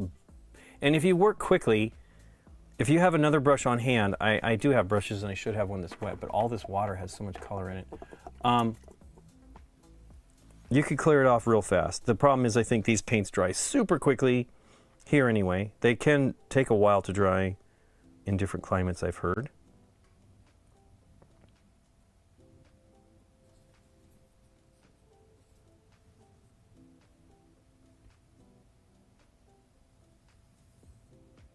So you can fix a mistake if you move fast, but don't stress anyway. You can easily solve that problem by just putting on some dark paint. The light paint, you know, like the gray or the white. Now, one reason why I use this all the time is either this or some of the grays from Monument Hobbies, is this stuff dries faster and smoother. If I do a white, it tends to reactivate and it messes up the color. White, for whatever reason, takes a lot longer to dry, even though it seems like it's dry. I guess it's just not, you must cure or something before you do it. But when they have some other paint in it, another color in it, it changes it and it makes it so that it's easier to, it dries quicker and you don't have, I've almost never had any of the problems I've had when I was trying to do a white. And having it like get the other paint I made milky.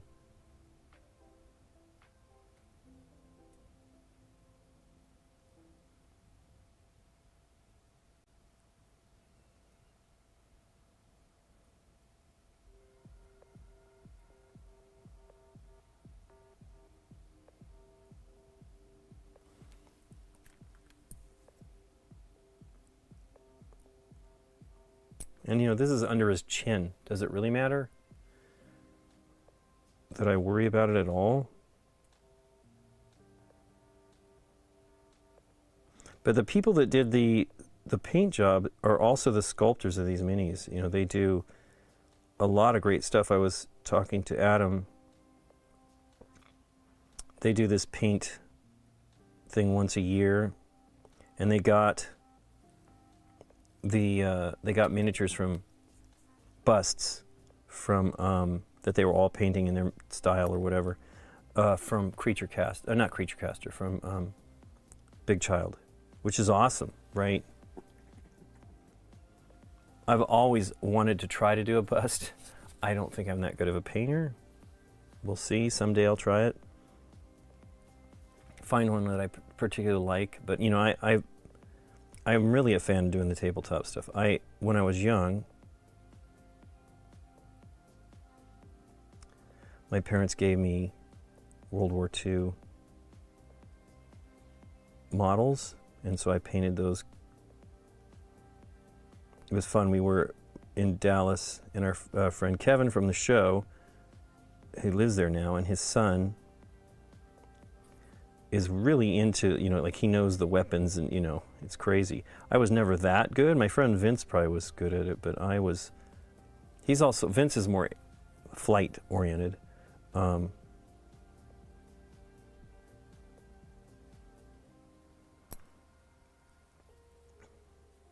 But it was just fun to see that he was like, oh, that's a blah, blah, blah. That doesn't look right. That's a, you know, like, wow, okay.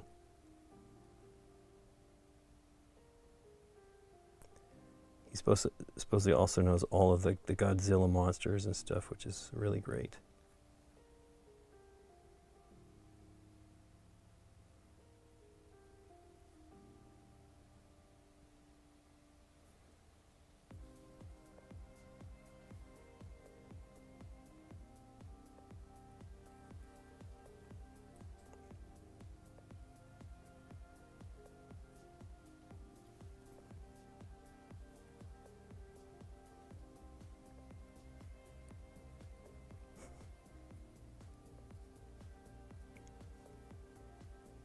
Get my head in the shot.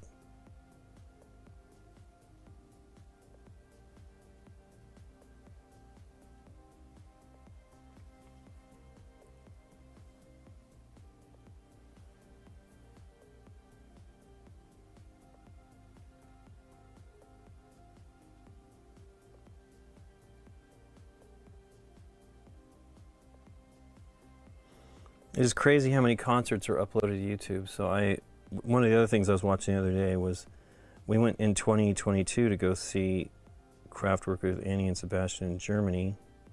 We were going to go for Annie's 30th birthday and see the show, and of course that was in 2020, and so they just kept delaying the show, and they finally had it in 2022. But I've always watched it from the audience, right? You know, I've never been able to see, but somebody had a concert footage from here in Los Angeles at the end of May when we were in Dallas. And they shot from above and to the side, so you could see them working, which was really great. I shared the video with Scott and my brother. My brother's really into the synths and stuff like that, and he was a huge Kraftwerk fan when we were young. He did not have a good experience. I don't think he actually went the last time we saw them in LA. He got upset because I think he wanted to sell the tickets. Like there was some reason like he couldn't go. And because you had to use your ID, you could not sell the tickets. Now this was at Disney Concert Hall. So who knows if that was just that situation. I don't imagine it was Kraftwerk. And he was bummed. So I don't know if he's still into them or not. So I'm also using a pipe cleaner here, which is cotton.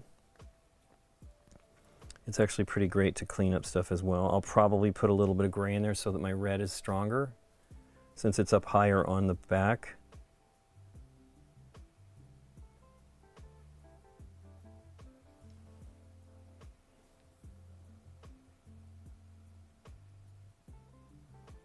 There's also like multiple angles of that. Oh, I just did it again. I'm just going to leave it like that and paint some gray over it. Of that same concert, there's multiple angles now. That was the person's rationale, is that's where they were seated. And they thought, hey, this is probably a pretty good angle for anybody who wants to see what they're doing. It's pretty interesting because they're very, not a lot of movement. but it's cool.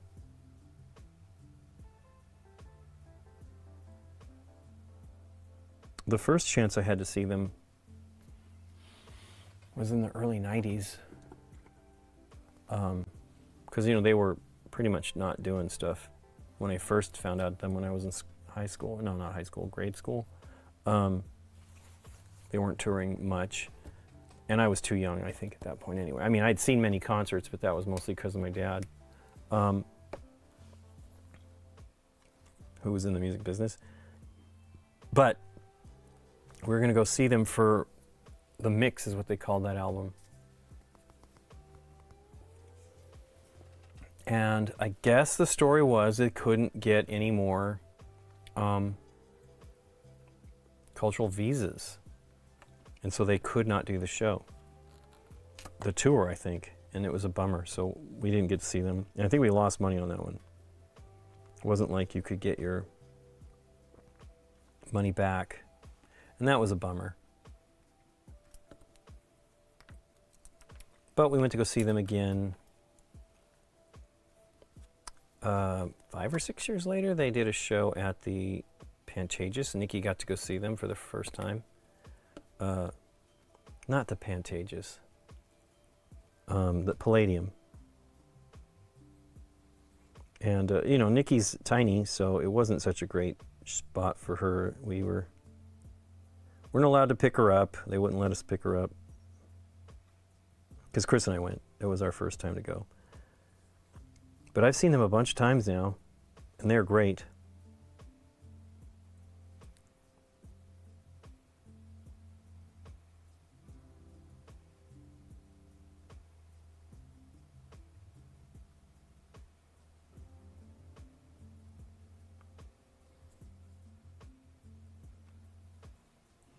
Very cool. Well, I'm getting close to being done. I'm glad you caught the stream too. You can watch them all after the fact, but it's nice to be able to ask questions. Thanks for joining us there. I probably might have missed you as you left there. I'd almost dry brush black, then go back and do red. Potentially. I mean, that seems like if you'd go, here's the deal. If you do exactly what, this is Katica 06. Oh, so David's saying he painted his in the horrified ones first. You know, those are small minis, but they're good and they get you started. But Catechus 06 says he would dry brush the black and then paint the red. And that is a very valid, especially if you just painted it white. But you'd have to go back and paint a lot of gray or white, though, so I don't know. But you should approach it in the method that you think is best for you. I mean, I'm just crazy and will sit here and pick at it till I get it mostly the way I want it. And I probably will do a little bit of dark streaks here in the spiral of his coils, I guess, of the tentacles. I should find out I think Carnage is in the last Venom movie. I should watch it. I don't know how good or accurate any of that stuff is, but I do own the movie, so it's not like I can't check it out. I just didn't ever get a chance to watch it. I bought... that one was not in 3D. I had bought the first one because it was in 3D. Like, I generally buy most... I think I have some 3D discs coming up today. There's a company called 3D Archive, and they do restorations of this stuff. There's one movie I would really like them to get. It's a John Wayne movie that Hondo, maybe? I don't remember which one it is. It's actually in 3D, but they have not been able... I think the issue is they have not been able to find the source reels. You need to restore it, I think you need to find like a very, very good copy. It's usually 2 copies if it's 3D. And then you do a lot of color fixing and matching and contrast issues resolved. And then go to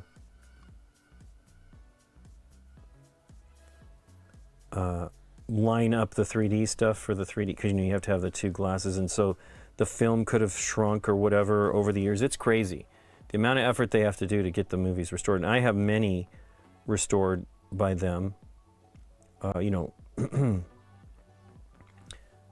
don't know that they did the Hitchcock one. That's the crazy one. Hitchcock did one in 3D, Dial M for Murder, and then by the time, it was such a flash in the pan, because it was actually much more complicated it's not easy still, but much more complicated back in the day, and because you'd have to have two cameras projectors simultaneously synced up to project the same, the two different angles simultaneously. And so by the time that the movie was released, I don't think it even got aired in 3D until like the 80s. I remember that when I was young, there was a big phase where they were re-releasing the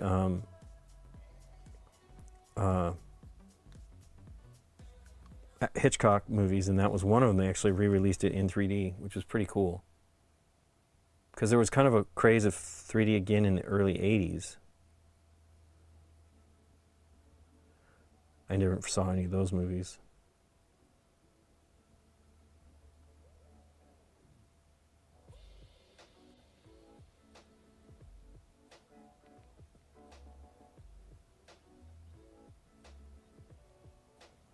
Michael, I was saying Christina was doing minis. I think Michael was really taking those on. I think he'd... Hey, thanks for the follow. Hanlinator 2049. 249.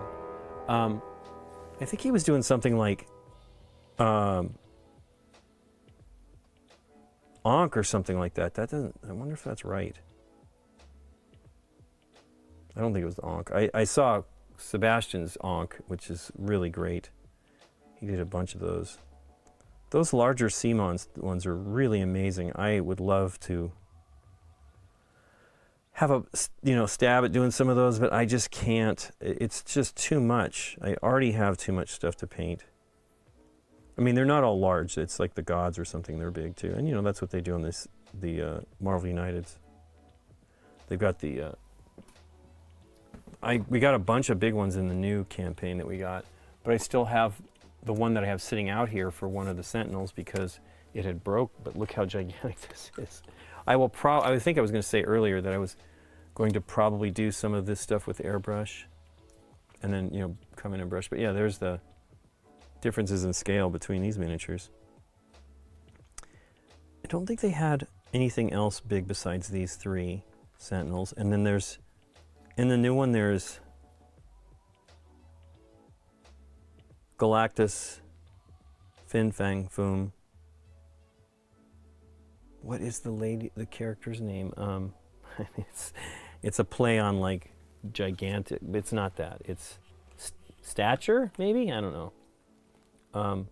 Another big one, and then there's a bunch of big ones in the new Marvel. DC United. Let me cut. Well, I'm going to wrap it up. We are hoping to be back on Thursday. Nikki is hoping to feel better. I have a bit of a headache today. I'm not kind of wondering why. I definitely kept hydrated last night.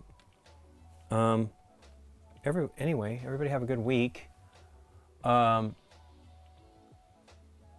no, that's a massive one. The Galactus from Zombicide. There is a Galactus in Marvel United Multiverse. He's right over here. We did it, so a few weeks back, maybe 4 weeks back now that I think about it, we did the unboxing of all the stuff on the stream, and man, he was huge. Thanks, Gator Dave. We're doing good though. I mean, this is how this stuff goes. But anyway, you guys take care. I'm gonna try to raid something. Let's see what we got.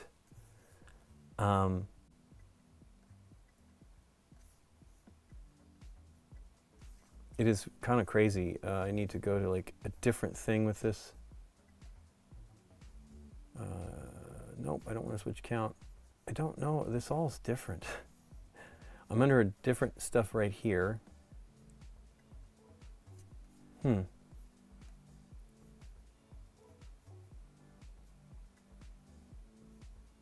am I on YouTube? I am. Need to be on Twitch to actually raid.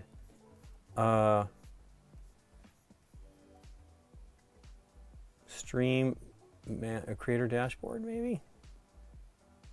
That's what I'm on. But yeah, we'll probably raid Ruel and Rado. I'm still not in the right spot. Stream manager. And then YouTube folks, we'll just be ending the stream, unfortunately. Let's go raid. Wow, are they up? Well, that's a bummer.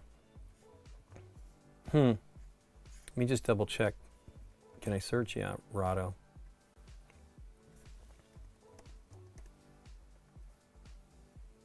Nope.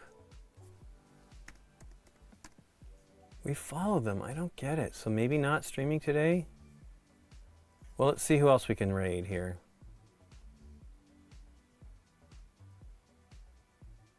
Wow. Not a lot. And that's in French, so that's not helpful. Well, shucks. Boy, it's not really. Come on. Rado should be there.